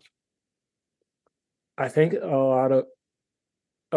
a lot of commercialism, a lot of like, you will never see me painting a gentrified neighborhood, or like skyscrapers necessarily, of commercial business and stuff like that. I feel like a lot of like things that are of a level of like your common everyday person. Hmm. Think I'm not thinking of mansions or the exorbitantly rich or things of that nature. That a lot of is kind of like your everyday things that you can come across and like your regular person can experience and be a part of. I say that's probably a very tricky question, to be fair, because you're thinking about everything that you do want to create, not everything you don't want to create. But I think that's kind of interesting. I think that's also interesting. I feel like consumerism, especially, is so prevalent in like just day-to-day life in terms of like advertisement. Like, obviously like London Underground, for instance, is a perfect example of like a really interesting place that's been overtaken by adverts. And I think, even looking into like advertisements and the way in which we are bombarded by information is also very interesting. But yeah, but actually, I respect the fact that you're like, actually, this is what I'm interested in, this is what I'm not interested in. I think it's nice to have a boundary of what you actually want to say and what you don't want to say. And it's actually a really good idea. The level of just things don't that I don't enjoy just seeing in regular, even outside of art. Just like I'll pass those things like that's an eyesore. Hmm. Where's the old brick? Why did it why and seeing is I guess a level of also seeing things demolish and change, of like Hmm. this gorgeous structure that's been here, or gorgeous thing. This is what it's become, and like, and then why I was like, all right, for the change and even just a level of also some of those changing of communities and things, of like watching people being driven out of where they're Hmm. at, and Yeah. like seeing what's replacing them. It's like, this, you value this more than what was there. Why? Yeah, that's true, actually. That's a really good way to look at it in terms of good conversations to have as well, because that's actually a really, really good point in terms of like the modernization of old places, especially. I think here in England, especially if you go somewhere like any kind of major city, you always see the old with the new. Like, I think it's really interesting personally, but I also can understand it's quite sad because like if you go somewhere like Oxford, which is full of these beautiful old buildings, but at the same time, like there's a Starbucks, and you're a bit like, oh, it kind of ruins the experience of being in such a place where there's like history, you know. Mm-hmm. But that's also an interesting idea. It's also interesting as well. I like that. That's a really interesting way of considering it in terms of like what do we value in terms of structures and buildings, in terms of like visual identity for a city, especially. Yeah, I think if there's one thing that I've really realized just by creating my own work and going to traveling to different cities and shooting images is that like every city has a visual identity, whether it wants to or not. It's trying to determine what that is very hard. But this idea of like, what is it every day? What can people relate to? What is universal? I think that's really interesting. I think that trying to kind of evoke those kind of questions and find that the answer to that is really interesting actually. And through your work, and through painting especially, is a really interesting way to do things. I'm always really curious about people who try to recreate the world through painting, especially. Even that with painting specifically, I feel like there's an old world heritage when it comes to painting, Mm, and like the academy, which is very tradition heavy and like one of the oldest art schools in the country for here, and things of like those old traditions they stick to. They'll feel like it is also a very it makes a point too of like seeing some of the landscape and things I'm painting and oil painting specifically of like you think of oil painting and like museums as an elevated conversation. So it's like seeing a rundown building in this elevated conversation, even like myself being a black person of color, of like being in that conversation while there's been black artists and black painters. There's also think of a lot of community of like my family who doesn't necessarily wasn't really we weren't going to the art museums yeah, necessarily. We're experiencing those things of like that conversation of representation in that area, in yeah, that conversation, which is supposed to be the prestigious art. yeah. That's a really interesting way of looking at it as well. You're right, particularly oil painting, which has that kind of, as you said, like elevated status. Um, that's actually a really good point. And it's like you go to like the Royal National Portrait Museum, National Portrait Gallery in London, for instance, and it's like full of oil paintings. It's just like because people back in the day, that was like the thing to do. That's a really interesting way of considering it, actually, particularly oil painting. But Yeah, I and like the even fact that you're thinking about your medium as well, though. That's the interesting thing. It's like it's not just like, oh, this is the visual side of stuff. It's like also, why have I chosen to oil paint? Or why have I chosen this specific medium? And how is that adding to the interpretation of my work and conversation? yeah, and even think about like take the viewpoint of like someone who doesn't know art, Hmm. but oil painting is what they see. If you read plaques in those museums as you were saying, like that conversation in terms of things like, but to most people don't know the difference between oil and acrylic unless you're an artist and you start paying attention to those things. But when you hear it, it's like, oh yeah, those connect them, those dots. And then even from an artist perspective too, of like the work it takes to work oil necessarily Hmm. to a level of where it is. So like the Yes. time put into it also factors into that whole conversation of like for this landscape of how it is, the time it took to actually get there, if you know the material as well. Yeah. Absolutely. Particularly with oil painting, which just stays wet forever and it never dries, it never fully dries. But yeah, no, absolutely. And the fact that you can work back into it as well. Like I don't know, there's a nice parallel between. Is there a parallel between that? Or am I just making that up? There's an interesting parallel between kind of the idea of like working in oil paints and working over time. But the parallel of time, I guess, kind of the idea of like you're working oils which can be changed over time versus the way in which the cityscape changes over time because of just like the seasons and whatever. Like, and there's something else, maybe I'm just grasping at straws here, but like there's an interesting parallel in that in terms of like the idea of time and the kind of temporality of what they're doing. Yeah, no, Maybe. it is a fun conversation, I'd say too. Like even one of the paintings I finished in the later end of last year, of like on New Year's, there's a pizza place I painted. It caught on fire New Year's this year, and it I moved out of that area, and like we were joking the entire time, just like, watch, they're going to open back up as soon as we leave, and they didn't. But it's like Wow. that's that moment of capturing that right before it's gone from the community now, and it Yeah. wasn't necessarily because something replaced it or anything. Like the natural thing of a fire happened, See, that's and interesting as well, though, because like your work is almost like an archive of the city itself. captured at specific times, because it's not obviously every single second of every single day. It's a specific moment of time. Mm-hmm. That's interesting. And it's weird because like that place will never exist again in the same way as it does in your work. Like that's interesting. I wonder why it caught fire though. That's interesting. I never found that out either. Like that's I always just like yeah, that's interesting. I'm like that's because I think about images of the cityscape and just kind of the environment around us. I feel like the reason that I'm personally interested in looking at stuff like that is because it kind of makes you consider just like the things you miss whilst walking around. And like the fact that things are the way they are and that we take that for granted. The fact that, we can walk down the street, for instance, we take that for granted.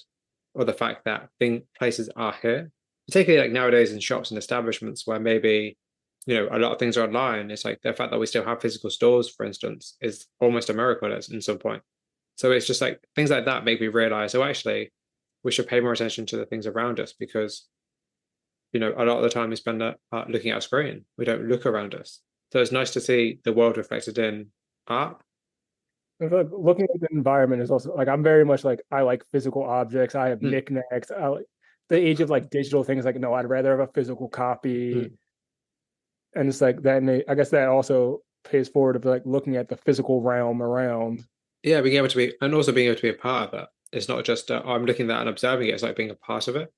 Because it also changes your perspective on, the way in which you are if you're within a place as opposed to just looking at something on a screen, for instance. And I actually wanted to ask you, like, what kind of role, or like, what is the role of the viewer within your work?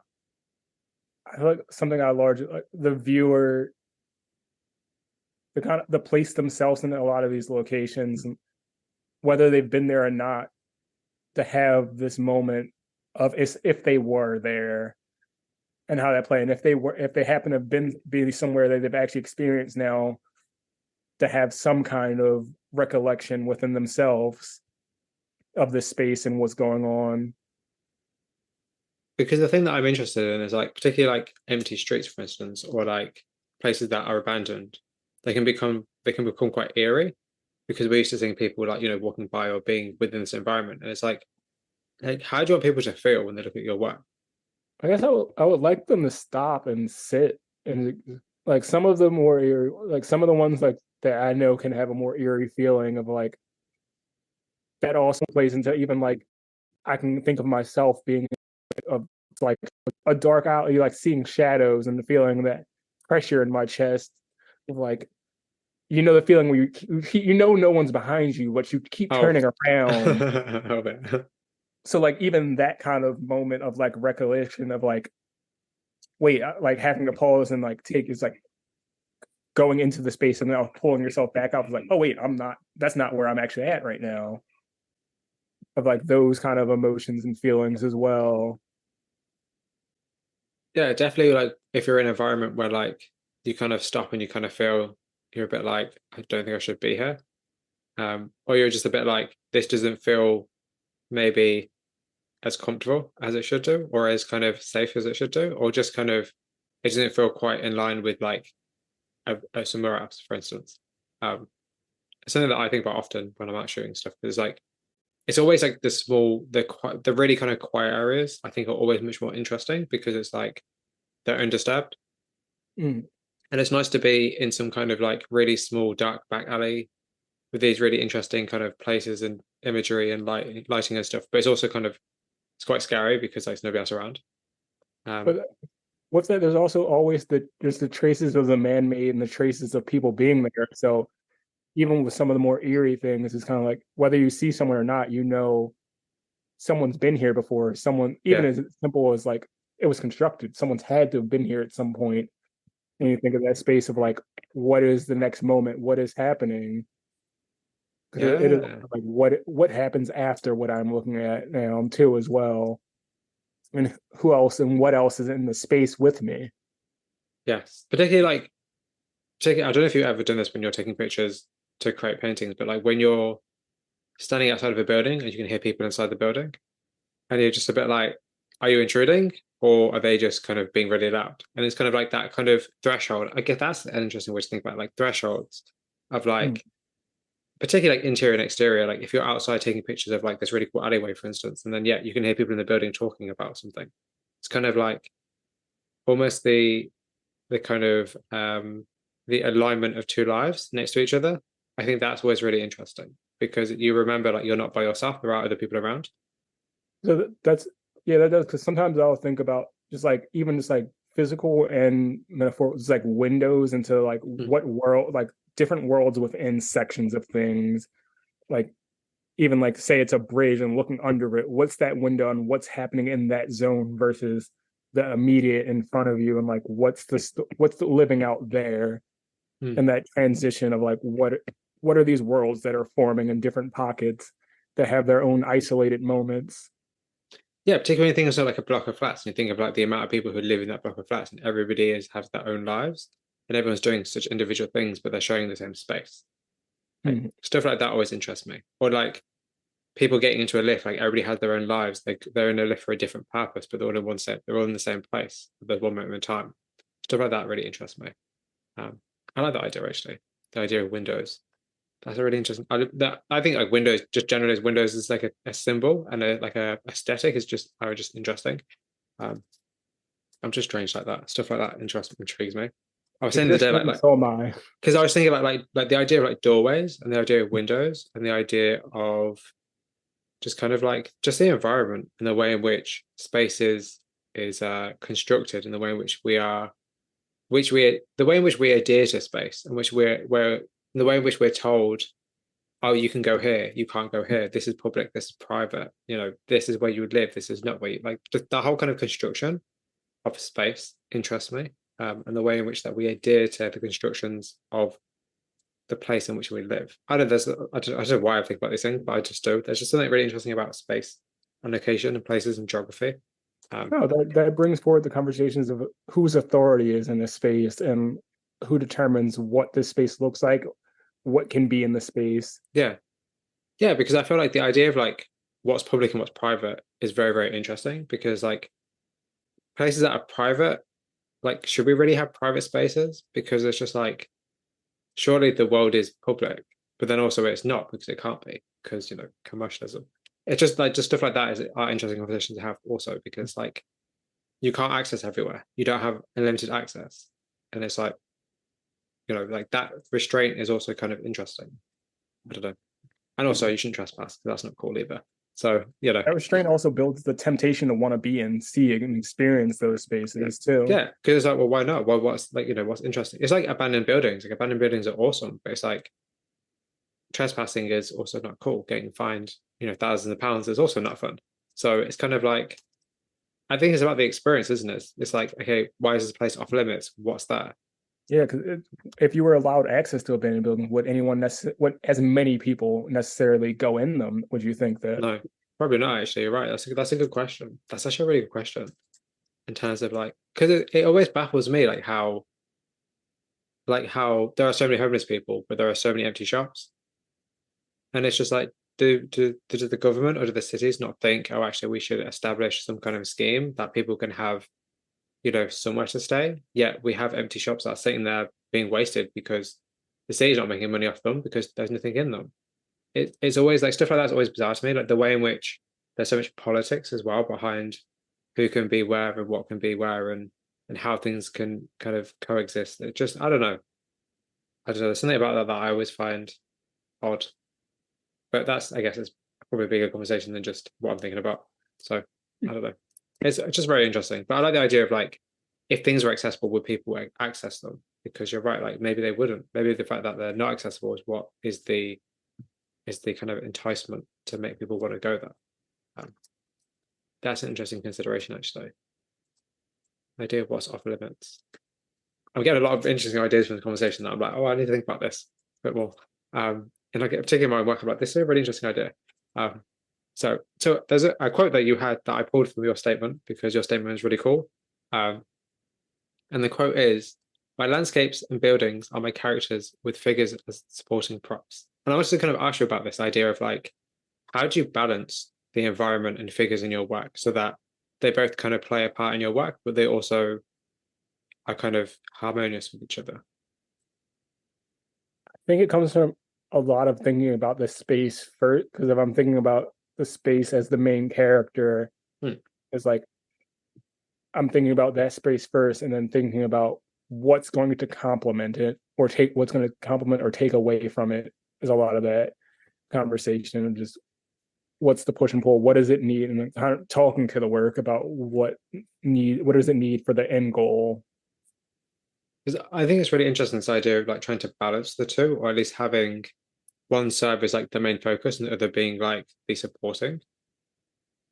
Because I feel like I mean I guess I get more like a question, I guess, is like, do you think that an image without figures is more impactful to the viewer?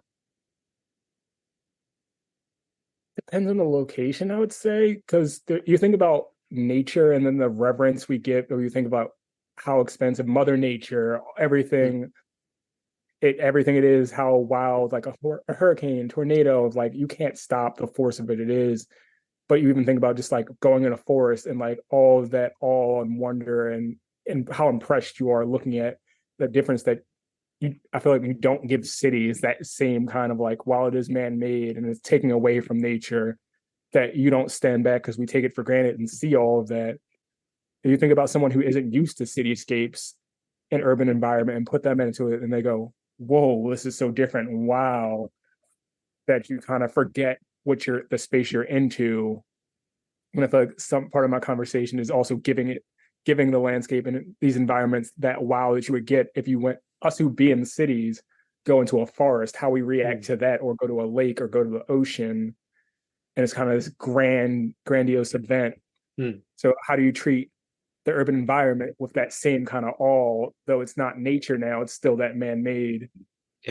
Yeah. That's interesting. That's really interesting. As somebody who loves going to the seaside, because I don't live by the seaside, it's kind of like you go into a different environment to kind of understand it and kind of be amazed by it or kind of grip to it. But I like the idea of it. Yeah, that's nice. I like the idea of like giving the urban environment that same awe. I think that's really interesting actually, because we do take it for granted, particularly what's around us.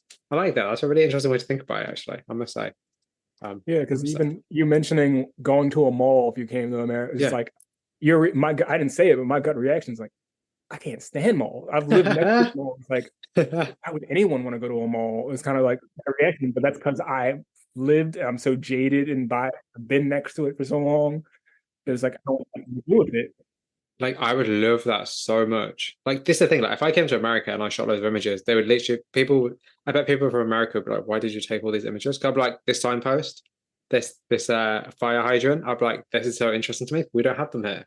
Like we don't have the same things here. It's very different here. It's similar but different. Like it interests me just like the way in which that we live so similarly but so differently at the same time. Like we coexist but not in the same way. Like that interests me. Even Hmm. just with like buildings and the way in which you guys have like the really interesting like motels that are like Oh, you're very stereotypical, very movie like motels. Like we don't have that here. It's not a kind of thing we have here. It's just like the way in which, and like you probably have access to like more industrial areas, whereas we don't really have that here in the same way. Like it's weird and interesting how like things that you have that you take for granted, like other people may just really be interested in and intrigued by. The same way you said, like old buildings, like, I love old buildings, but I'm also like, yeah, cool. Yeah, it's an old building.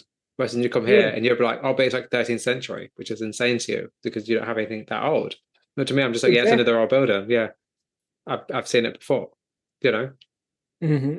it's really interesting actually how we can all take something different from the environment based on where we're actually around. Like I know friends who have always lived in the countryside, and as soon as they came to the city, they thought it was so strange because obviously they're not used to it.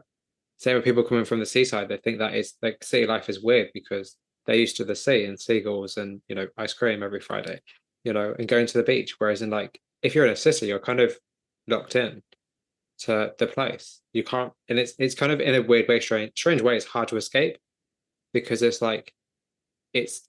I think we forget it requires a certain you have to be a certain kind of person to be able to live in a city and function. I think Hmm. because we're so used to it, we don't think twice. But actually, you have to be a certain person to do that, and it's not for everybody as well. You know, Yeah. this is the thing. The amount of people who who like dream of like living in the countryside, and they go to the countryside and realize actually it's not fun. I think I think city life is interesting. We take it for granted, but also I feel like we don't also give it enough credit at the same time. It's really interesting actually. And like having this kind of conversation with you makes me realize, oh, actually, I should probably appreciate it a lot more than I do, you know, um, for sure. Um, Generally, just being able to kind of get up and go to like a green place or be able to walk through the streets or kind of, hopefully feel safe in the neighborhood you're in, just stuff like that. Like I love walking around at night, but I know a lot of people would never want to do that. And it's like just being able to do something like that, it's really refreshing and fun, but it's like you can't always do that wherever you are, stuff like that, I guess. So let's get into your creative process actually. Like, so are there any routines or kind of creative processes you do that help you focus on creating your work? So I would say if I would say a routine is definitely I have a very large sketchbook practice. Yeah. And I'll draw a lot and I'll physically paint in my sketchbooks as well. Oh wow. Do full things that I can ignore or just to get something out. That definitely working through sketchbooks and going through those definitely helps me focus and figure out what directions and just flipping through and seeing what else I've been thinking about. And extensive note taking too, of just like doing master copies, studying and seeing what other things I enjoy. Definitely a routine I would say is the doom scrolling on Instagram is also, because just seeing art too in general, just like how much work and seeing things I enjoy and trying to curate my feed to things that I really want to enjoy and inspire me. I think that's important though, but I'm kind of also curious. Like, we'll get back to your sketchbook in a minute. I definitely want to talk about that a bit more for sure. But I kind of want to ask you, like, because the idea of curating, particularly like Instagram or particularly like your feed, to things that you want to actually see, like, does looking at other art help you or hinder you? Both, because it is very easy to get into the comparison game. Yeah. But at the same time, it's like other landscape painters in comparison, seeing work and conversations they're having and things that is like, oh, I see. It's also, I guess, because I'm very self-reflective, seeing what is I enjoy about some of their works and conversations, and then seeing what I don't enjoy is also relevant to just add the whole sphere of things. It's like, oh, I don't like that. I can avoid that area or that. So I feel like going both ways. Yeah. And then of also just the comparison of seeing other work and seeing the whole numbers thing of Instagram of seeing something just blow up and it's like, why was that the one to blow up? Or even something that you like that you did that doesn't blow up. Like, actually, I have a funny comment that my partner gets mad at me for, that probably the post on my Instagram that has the most likes is probably my least favorite painting. Oh, really? And it's kind of just like, to this day, whenever it's like, why does anyone like this? I can't stand this. Then why did you create it then? I think it was an enjoyment at the time. And as you're always growing and doing things, it's like where I'm at now, at that point I considered it one of my favorite and best paintings. And where I'm at now, I can pick it apart. Yeah. Which I shouldn't necessarily do, but I can, and just instinctively happens. But that's a great way to learn, though, isn't it? You understand moving forward what you're not interested in, what you don't want to do, or like the kind of aesthetics you're not going for, or like even just techniques that you're not going for, or a style you're not going for. Because we forget, like, we change and we evolve and we develop just as much as the work does.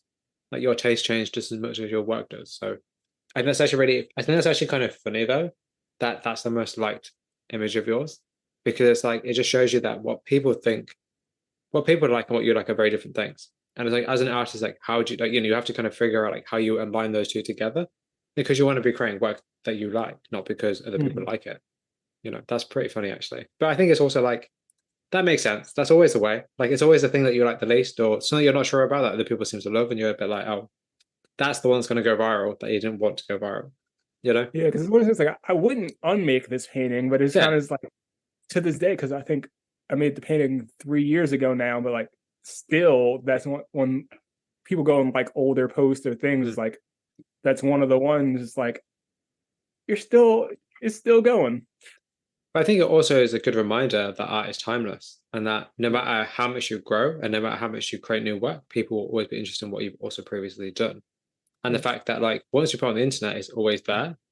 you know, people would always see it. It may not be, and also like I think the great thing about art is that people will see it when they need to see it, and they will react to it in the way they wish need to react to it in that moment in time. Like somebody might see your work from 3 years ago and be like, "This is amazing," because their skill level, they might, you know, they might find that inspiring. They want to create that themselves.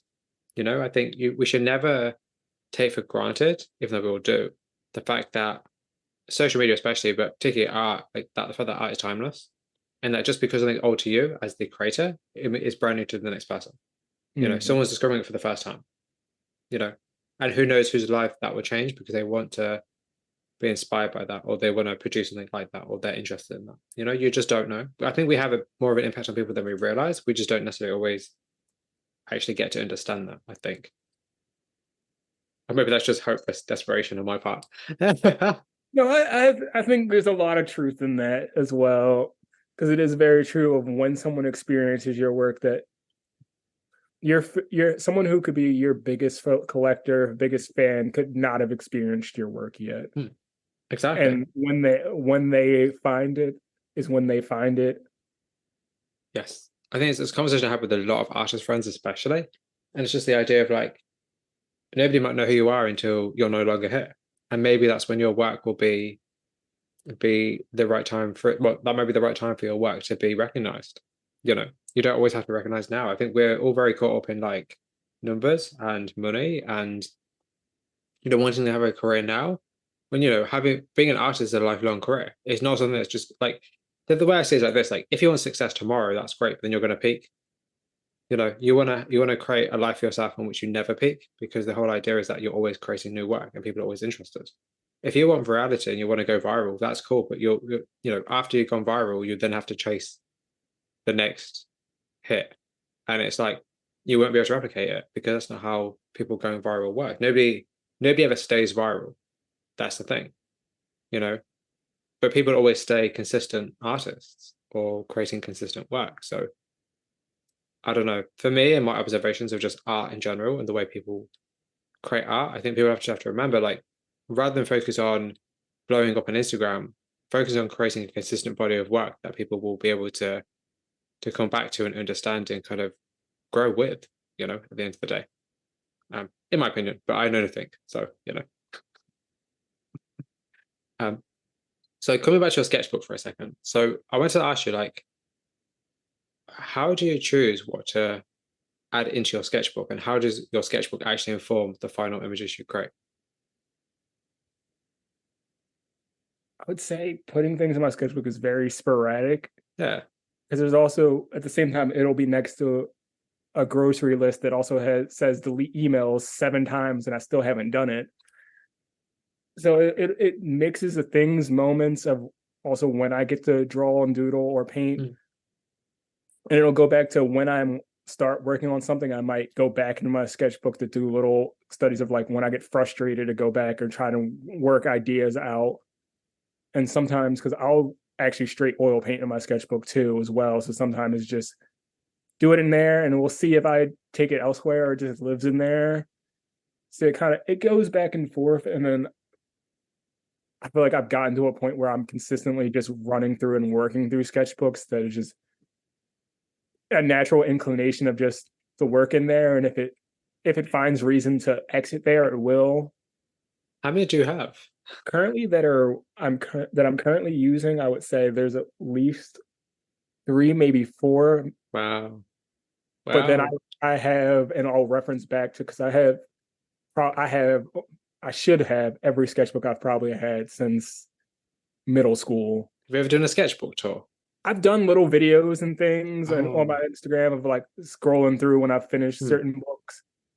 But I also will go back and probably sketchbooks, at least from the past 2 years, I'll go back and reference and go back because in the same way I have that catalog with references, ideas and drawing. Sometimes if I'm looking for something new to start or something that interests me, I'll go back and see is there something I played with in one of these old books from the past 2 years that I haven't painted necessarily yet or done that use that imagery or similar or parts of it. That's so cool. I love this idea. I think it's just such a cool idea of like keeping a sketchbook and having like not just visuals to hand in terms of photography, but also just like ideas to hand. I think sometimes you think about your best ideas when you are not, when you haven't got time to write them down, Yeah, or like maybe it's just a word you're thinking of that are going to inspire you. And actually, do you do a lot of writing, or is it just mainly just imagery? there's been more writing. I have a separate book that I'll use that I'll doodle in occasionally, but it's mostly just notes, keeping track of things, Mm, housekeeping, business, mm, and things. And I'll add things, and even just because I've been doing a bunch of studio visits in terms of conversation, well, things I remember from studio visits or critiques, or just putting notes inside in there, or I'll write little phrases of things that might have inspired me in the moment. Sometimes yeah, I'll do the driving, just like hurry up. It's like very dangerously, just like, all right, it's going to be horrible and I'll rewrite this later, but I need to write it down right now or I will never remember this yeah, beautiful statement that I just randomly thought of. yeah. I think writing's really powerful. I think there's one thing that I've realized is that like, writing is so powerful. Like having ideas that you just put down in words, I think is always so helpful. And I'm kind of curious. Have you ever considered like collaborating with like a writer? Not that I've come across, but it wouldn't be something I would be opposed to. But I So guess the flip side of that is some of those conversations of like why I don't think I would have been a good illustrator is also I can see myself fighting with outside influence in terms of okay, shaping an end conversation. Because like I did a illustration for one of the Philly newspapers last fall, and it worked out, and we created a great image. But I also found myself fighting with having like feedback is great, but having to change something because of mm, someone's opinion can form a great image in the end. But also it's like how much push and pull from someone else do I yeah. necessarily want to work with? I think it kind of comes down to like what is an authentic image if you're creating an illustration for somebody else, because you want to feel like they're going to hire you on the merit of your work because you can create great work. But then if they have an input, it's like, sure, you're kind of a bit like it's my work, leave me alone. Or when I create it, I can imagine it's not always that fun. I think, Yeah, you it's know, like something just learning about it's one of those things learning about myself. It's like mm, how much do I actually enjoy that is like pulling is it pulling a nail in tooth to get an yeah, end result. And for some people that's a really smooth process. yeah. And some people they just get left alone. You know, That is also you know. I think it depends really, doesn't it, on the client. But I think it's nice to have that skill set though, because you can always utilize that in future endeavors. Like, maybe if you wanted to create, let's say you wanted to create a campaign for a city about, like empty space from the city, like you can also work to a brief. So it gives you the advantage of being able to work with people, not just for people, Mhm. which I think is an important skill to have as an artist. Because like let's just say somebody wanted you to create a mural, for instance, which could be really interesting. You know, it's like you then also know how to be able to work with somebody and like adhere to guidelines. And somebody wants you to redo something that you can. You might not want to, but you can. You have the ability to be able to be Yes. flexible, and it can work in your advantage in like future ideas and different kind of ways and different methods of working. So I think it's always a good skill to have because I think you have to be open to criticism and feedback, but also know what your true purpose is as an artist and what is kind of your authentic visual language as an artist as well. I think that's Mhm. also very important. So I was to ask you, like, do you view your work as individual paintings, or do you prefer to view it as like a whole body of work? So, like, are we looking at a continued story through each of your images, or is each image a different story? Both it bounces out of Yeah. some pieces are just its individual narrative in the story. And then sometimes because I'm very big on one of my favorite things just with making work is I enjoy composition. It's one of my favorite things, even just with looking at work. Mm, So I can even look at similar places and just look for new compositions in the same location and things and different stories. Like before I moved, there was one corner in particular that I found myself that I've done probably several paintings and works just bouncing around that corner, not intentionally necessarily, but it just might have been something that struck and something that, and then after doing it all, I was like, oh wait, I didn't realize how much I played with that area. And it's like looking at it, it's like, of course, you're all within the same world, though different moments and different narratives entirely. but it does exist together in my head. But then there's also standalone things that happen. Because I'm interested in the way in which you display your work on your website, because it's done by year, not by anything I, else. I literally I probably updated my website within the last 3 weeks. Oh, okay. It was not like that prior because Oh, I was dragging. I'm not done it technically either yeah. because I was dragging my feet for probably a year on needing to update my website, and I finally got around to doing that like a week or two ago. Got around, but not finished because I Yeah. haven't touched the sketchbook section yet.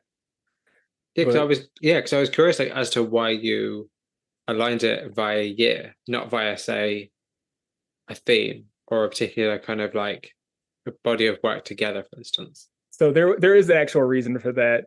And it kind of touches notes with that conversation about the painting I said isn't necessarily my favorite. But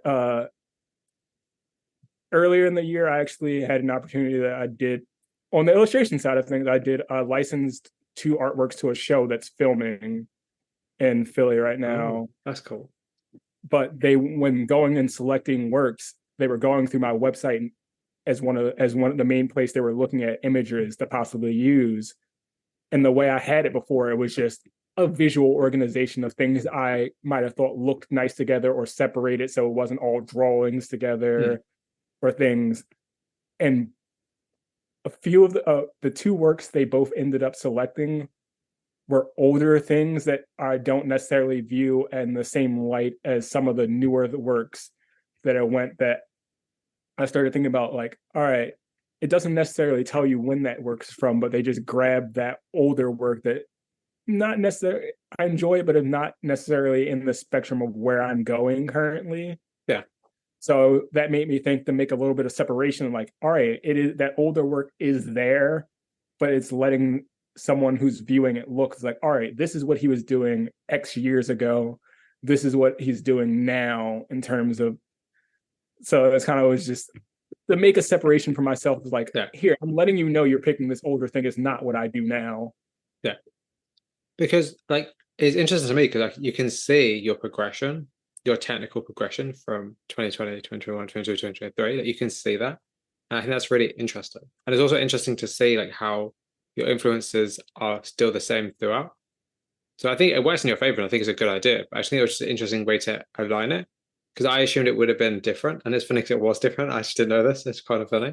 But I don't know why I assumed it would be a bit different. I feel like because your work, because a lot of your work is visually, because your work is about the city, it's visually very similar. And it's like I'm always interested in like how do people translate that through websites? Because the website is your portfolio. You know, it's like how do you want people to read your work? Because your website is probably the best place to understand your work. You know, outside of like random posts on Instagram. And I don't know. I was literally working. I was like, this is. I wonder why he's doing like this. I thought I just had to ask. I was like, this is interesting. Mm-hmm. It's a good way to do it actually. I was curious because yeah, support your website's a portfolio, and it's like the way in which you arrange your work is extremely important to how it's read. So I was like, okay, this is cool. Let me ask. Yeah. So how do you make sure that you're challenging yourself with the work you're creating and not just repeating the same imagery? So I felt that a large part of that comes in with just how I'm looking at compositions and playing and making very fun arrangements for myself, and even just that it doesn't necessarily challenge me on the technical side of painting, though it is all up. There's a progression, but that's not the challenge I'm looking for in terms of conversations and spaces and arrangements of like what and how am I building on the storytelling narrative within landscape, because that is something I take a lot from that illustration base that I have. Is while I don't think of myself as illustrating, I think of that a lot of those techniques and practices when it comes to even just making a landscape or an image of like how to build a story and how to cohesively work. So I feel like I challenge myself in that aspect, as well as composing interesting, fun things and how to take similar places or images and make that into a different experience. Okay, that's cool. That makes sense because I'm always curious about the context of your work. Like, how important is it that people understand the context behind the work? Because just seeing a painting of a place is cool. You might be drawn to it, but if you don't understand the context behind it, you might just disregard it. So like how important is context to your work? I feel like to people who are interested, it's one of the things I enjoy talking about, but it's not necessarily the main focus point. Hmm. Because I like, especially with very recognizable and just everyday landscapes of such, I like the point that you can weave your own infinite context into it and make up a story almost, or take the perceived story I've kind of crafted. Versus you might see shadows, or you might see a section of a person, not a full person. That you start making your own tale of what is happening, and how does that person view and perceive it. That I don't necessarily want one way to perceive or to interpret it. Okay, that's cool. You want to leave it open for people to kind of insert their own narrative into the work without giving them like, oh, this is an image of a landscape that makes you want to think about this. Yeah, like I don't want to spoon feed you all of the information. I want you to give you enough that you can kind of form your own take. Right. But then how do you make sure it's not too ambiguous? I think how it goes into that is because I like clutter, I like image, I like texture, and so a lot of those that I'll fill the space with so many things and leave certain areas blank that I feel like make sure I'm giving enough information giving enough of something that kind of points you in some kind of general direction. Don't know which one, but it's not behind you, but Okay. you know it's somewhere in front of you. So how often do you show the process of your work? Depends on how busy I am, because I'll often share a lot of in progress things, and people who follow me probably have seen in my story a lot of over things because I work on so many things at once. You'll see starts and stops and things and inside of the studio or my sketchbook. So I don't shy away from showing that kind of stuff that I enjoy, because I enjoy seeing it from others. I kind of put that out there that people can see that Hmm. as well. And you see my sketchbook section on my website as Of course. well. So like those little bits add to it all, and I enjoy seeing it all together. And I've played with even showing sketchbooks alongside work, process things, and looking at how the stages of how it's developed. So how important is it for you to get feedback on your work? And what kind of feedback are you interested in? It's very important because I definitely can get locked into the that I'm the only person staring at something for so long, and I'll ask a lot of my peers and people of work I respect or different, slightly similar or different work. I'll ask them just for critique and feedback, and just I generally like to see a cold take on just like what's working, what's not, what any opinions, because I don't have to agree with Hmm. necessarily them, just to get how it's perceived elsewhere, especially because I leave an area of it vague in interpretation to see how it's perceived or is something reading and how that is, and a lot of just any general oversight of if I'm looking at the only person looking at something for hours on end, I can easily just glaze over not paying attention to something I wanted to do necessarily, and it get brought up and it's like, oh yeah, that's actually what I wanted to do that already. Thank you for reminding me. And actually talking about like looking at your work for a long time and kind of being by yourself, it's something we touched on very early on in terms of like the idea of being lonely as an artist, or at least kind of like isolated whilst creating.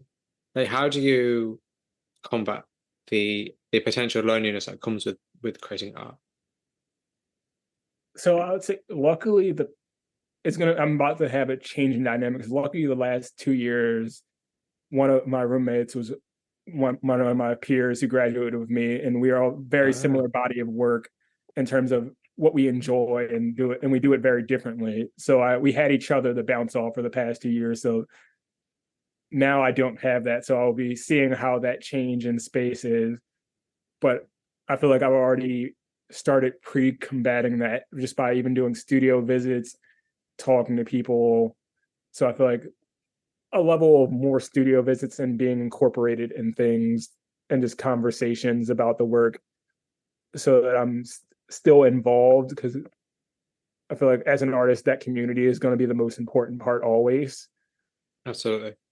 So not Absolutely. having someone that necessarily right here always it's going to be a level of reaching out more. Yeah. Yeah, that's true. I think it's always nice to have somebody immediate you can talk to about your work, because you need, sometimes you need reassurance, sometimes you need, a stern eye, sometimes you need just someone to be honest with you and tell you what's working, what's not. Particularly someone who has your best interest at heart as well. I think that's really, Yes. really helpful. So I also wanted to ask you about exhibiting work. So like, at what point did you know you're ready to start exhibiting work? This is like when we were talking about the title of artist. This is another one that just kind of fell, and I'm kind of still rolling with it. As that my first exhibition with my thesis show graduating, that it went very well, and all of the work will end up actually selling. That it kind of just momentum. Wow. So momentum from there of just showing and opportunities of one thing, of showing then opportunities of people reaching out to show. There's kind of been one step at the other, and just applying the things as keeping the momentum of what I've been doing going. That That's has so just been cool. a lot of making the physical work and kind of also applying myself of just going. Yeah. And Dude, that's so cool though. I think that's so interesting that your work sold out at your show. That's so interesting because I feel like that's not something that happens all the time. And it just shows that your work means something to somebody other than just yourself. Because I feel like as an artist, you could spend your entire life painting. That doesn't mean people are going to want to buy it. But as soon as somebody purchases it, it kind of, there's like a connection to it. It means that it's worth something to somebody. And that means that somebody is interested in it. So I imagine for you, it must have been like, actually really, really interesting and humbling that somebody wanted your work. that it was an extremely humbling experience, just because, especially for that, the large at that point, that was the largest, and how well that was perceived and how it's been perceived since, kind of is like, oh, a reassurance of like this direction, especially because that was like my first real showing upon starting to really paint, of like other people were even just monetary things aside, is like people were enjoying the things. I only did that because it was what I was enjoying, Mm. and seeing other people enjoy it enough to want to have it and live with that. So that's a big thing. It's like I also I want people to who actually enjoy it to live with the things I make, because I want that to be in a space where it's appreciated and loved and live with. Because I could keep all of my paintings and be happy. It's like a lot Yeah. of it, I'm sad to see it go, because it's like, oh, I love that. Yeah. Yeah, that's true. No, that's true. And it's a nice, it's also like at such an early stage in your career as well. It's nice to have that boost of like, oh, actually, like you're on the right path, you're doing the right thing, particularly with something that you weren't necessarily planning to do as well. I think that's actually really nice. I think it's actually really kind of funny. I feel like a lot of artists I know kind of fell into art in a way that was more unconventional rather than just be like, oh, I'm going to be an artist. And I think it's kind of funny because they're always the people who are a lot more successful, or at least kind of they have more quote unquote commercial success or quote unquote like success in terms of like sales. But I think that's really interesting because clearly you've tapped into something that people like and you've tapped into something that people are interested in. It's just how you move forward with it and how you decide to kind of engage more people with different conversations is down to you. Um, Mm-hmm. but it also is a great signifier that you're doing a good job. Yeah. So I'm going to head into the conclusion section. I have probably another 7, 8 questions. Is that okay? All right. Yeah. Perfect. So, what has art? What is that? What has creating art taught you about yourself? It's told me that I'm insane. Is a kind of a parallel back to skateboarding that I already got from skateboarding, is like the level of patience and failing. That skateboarding is Mm, the process of failing over and over and figure and tweaking until you get it just right, and then you build off. So I feel like the two of them hand in hand have taught me yeah. about just building off of little successes, and even like talking that painting that I don't necessarily, I was saying I don't enjoy necessarily. It's like I try it just because it was humorous. I mentioned it that way, but taking what I do enjoy from that painting and other paintings, and acknowledging what I don't enjoy, and how to take the sections I enjoy and build that forward, and not harp on the negative sides of things, of like how what to take and how you build up upon where you're already at, and even the process of continuing working and just simply doing the thing at the end of the day. Yeah, that's cool. I like this idea of like patience, especially patience and failing. They're two things that I feel like we forget that we have to always do in life generally to understand or to further ourselves. I think patience, especially because your craft takes a long time and it's not, it doesn't, you don't just create art. It doesn't work like that. You have to apply yourself, and it's time spent, and it's a dedication. I think that's such a really good lesson to remind people. Actually, that's a very good lesson to remind people. So I have actually two questions, but I have a question for you from the last artist I interviewed. The last artist I interviewed was a wonderful lady called Sarah Jameson, super lovely. And her questions for you are, well, the first one is, how important is it for your work to be referential to itself? You might have stumped me on this one. I'm sure it holds some weight, but it's also, I guess, the nature of like how I compose and think of things is there's so much compilation and collaging of everything and influence and imagery into the final product that it blurs that it's important. It blurs back and forth of like what I need it to be and where it's gonna go. Hmm. So it holds some importance, but not much. Yeah. It's in between, honestly. I'm not sure actually. Yeah, fair enough. Because I think it's interesting because your work contains cityscapes, especially like you could reference back to a different place within the image itself.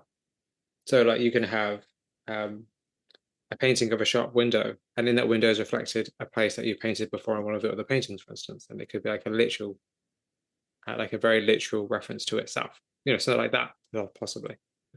Oh no, I've done little things like referencing other paintings within painting of mine. There was a third one, but only two of them have actually been have finished. And the series from the last show I had, one of the last shows I had, there was just a van that made reoccurrence paintings that I made Ah, wove a little narrative of, even with the titles in terms of a van being stolen and refound within ah, another painting, and how it's even was manipulated since then. But it was clearly like, all right, that van, that painting, and then the painting I didn't end up finishing, I also included it in a missing poster and a billboard that I made up that was of cool. like how. But now Oh, I was like, maybe I should go back and rework that one. But that is just little such a things good like idea. that I find fun, like tying, finding little reference points to make up and tie into other things. Yeah, the little Easter eggs. Yeah, that's That's if you're looking, those are little fun things that would excite me. that's so cool. That's such a good idea. I love the idea of like in a missing poster as well. Like that's such a cool idea because it's so obvious in terms of like you can include that in your paintings very easily on like a lamppost or something. But at the same time, like you'd have to hunt for that. It's like your work then becomes like a treasure hunt. I love that idea. It's such a good idea. Yeah, That's such a good idea. I love that so much. I think it's so cool because also like it kind of it comes back to like world building. It's like you're kind of creating all these little narratives that run across paintings, but then also like, do they run across paintings? Or is it just accidental? It's almost like the viewer never quite knows if it's deliberate or not. So you kind of keep the viewer guessing. It's like that's such a cool idea. I love that idea so much. Or if every one of your images, like the next image you paint, has a reference back to their older image, something like that. It's just like mm-hmm. it's some kind of chain or some kind of thread that runs through the images, other than the fact that you created them. That's such a cool idea. I love that idea so much. I think it's such a cool idea. Such a cool idea. And because you're an artist, you can do stuff like that as well, which I think is great. That's so interesting. That's fascinating me. I'm like, that's so cool. I need to go back through all your work now, just look at all the details and be like, are these related to anything else? I'm gonna do that now. Yeah, because there's little fun things. So that's also I'll make little, even in shapes and things, little visual rewards or things I like, that if you like actually pay attention, little things is like little simple things like, oh, that's a little gem right there hidden in there.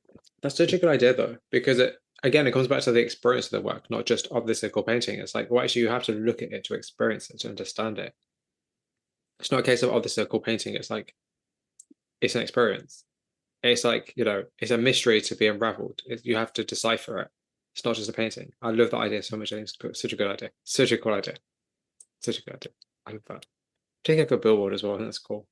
So funny. It's just also funny because it's also like it could be real life, you know? Yeah, that's things like That's so you funny. don't know at the end of the day.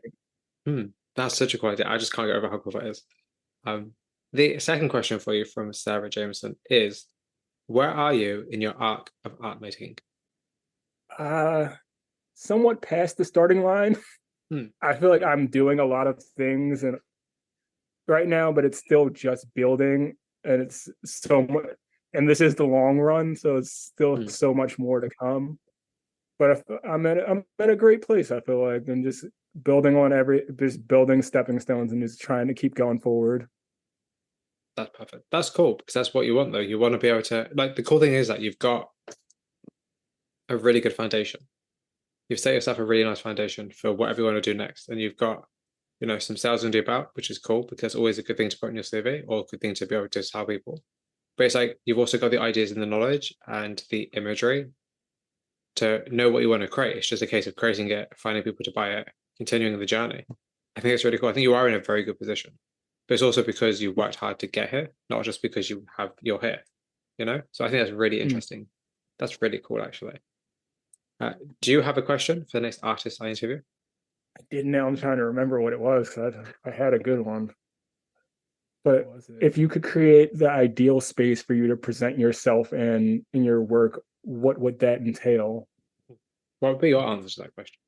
I would say it would be a space similar to our conversation about different spaces you could present work in. It'd probably be somewhere that's just a gallery space that's devoted with crust, chain link fences, random props, materials, like all these things, knickknacks and things that kind of like aren't necessarily part of the work, but just add to the experience of everything you're in. Because that's just, I enjoy it. I am very big knickknacks and all those little bits and bobs that add together to create a space. So I feel like that would be incorporated into my ideal showing. Such a good idea. I feel like we don't think about how to show the work, we only think about creating the work. And I think showing the work in presentation is just as important, if not in some cases more important than the work itself. Because I feel like we're used to looking at really nice imagery, but we're not always used to being presented nice imagery. So I put here, if you could create the ideal space to present yourself and your work in, what would that look like? Yes. Does that okay? Yes. Perfect. So what does it mean to be a successful artist? And how do you measure the success of your own work?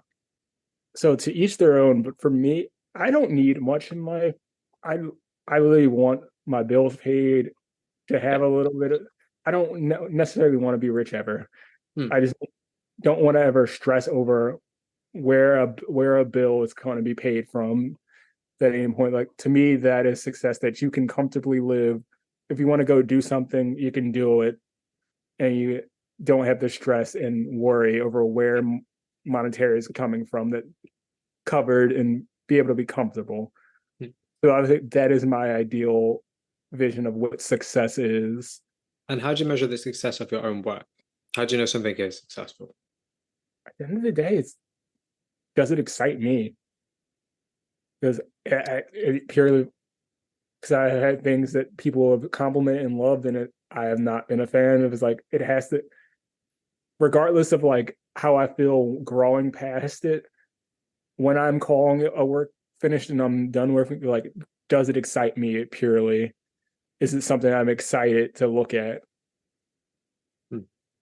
That's a great answer, actually. So can anybody be an artist?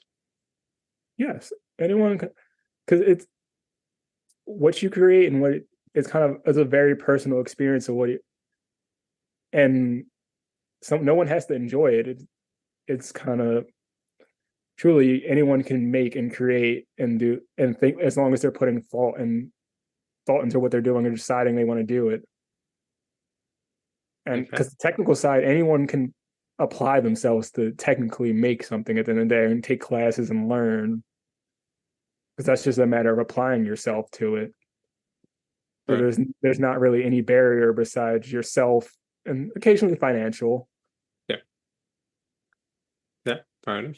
The question would be different if it was to be necessarily like to have a career as an artist, but to be an artist, you don't need sales, you don't need anyone to like it. You simply need the act of making. Yeah, that's a good point, actually. That's a good distinction. Maybe I should change that question, actually. That's a good distinction. That's a very good distinction. And it's true as well. So what would your younger self think about your work? The first thing that popped in my mind, and I'm going to give this answer, my younger self would say there should be some more cowboys. Very big Wild West person. You can add that in somehow, I'm pretty sure. You can find a way to incorporate that. No, I'm good. I did that. More cowboys is what we all need. It's one of the I can abstain from that. Besides my personal enjoyment. That's cool. I like that. That's also funny. Also, because they're completely miles apart from what you do now, which is great. So the very last question, which I'm probably glad to know, is what are you currently working on, and where can people find more about you and your work? So I'm currently working on a body of work for a show in August at Da Vinci Art Alliance in Philly. The body of work is based around corner stores, food insecurity, and just highlighting the staples of communities. So that show will be in August. Besides that, my Instagram and my portfolio website, and also I show with Gross McLeaf Gallery in Philadelphia. So that they currently have a lot of my work as well. That's absolutely perfect. Nasir, thank you so much for your time. Thank you. Appreciate it. Thank you so much for being here. I really appreciate it a lot. It was a pleasure chatting.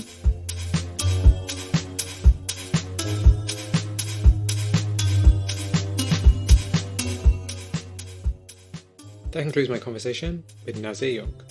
Thank you very much for listening. If you have any questions or comments about it, please send me an email at theflyingfruitbowl@gmail.com. Get in touch via social media sites such as Twitter and Instagram. The Flying Fruit Bowl podcast can be found on a variety of sites such as Spotify, YouTube, Apple Music, or wherever you listen to podcasts. If you're interested in supporting the show, please consider rating, reviewing, sharing, or subscribing on any of these platforms to help spread the word. Also, if you're a creative, please get in touch for a chance to be featured or interviewed. If you're interested in supporting the platform further, we now also have a Patreon page for monthly donations. Tiers start from £1, and more information can be found over at patreon.com/theflyingfruitbowl. Additionally, we also have a PayPal for one-time donations. If you're interested in donating, I'll include a link in our show notes. Once again, thank you very much for listening today. Until next time, folks, please stay safe.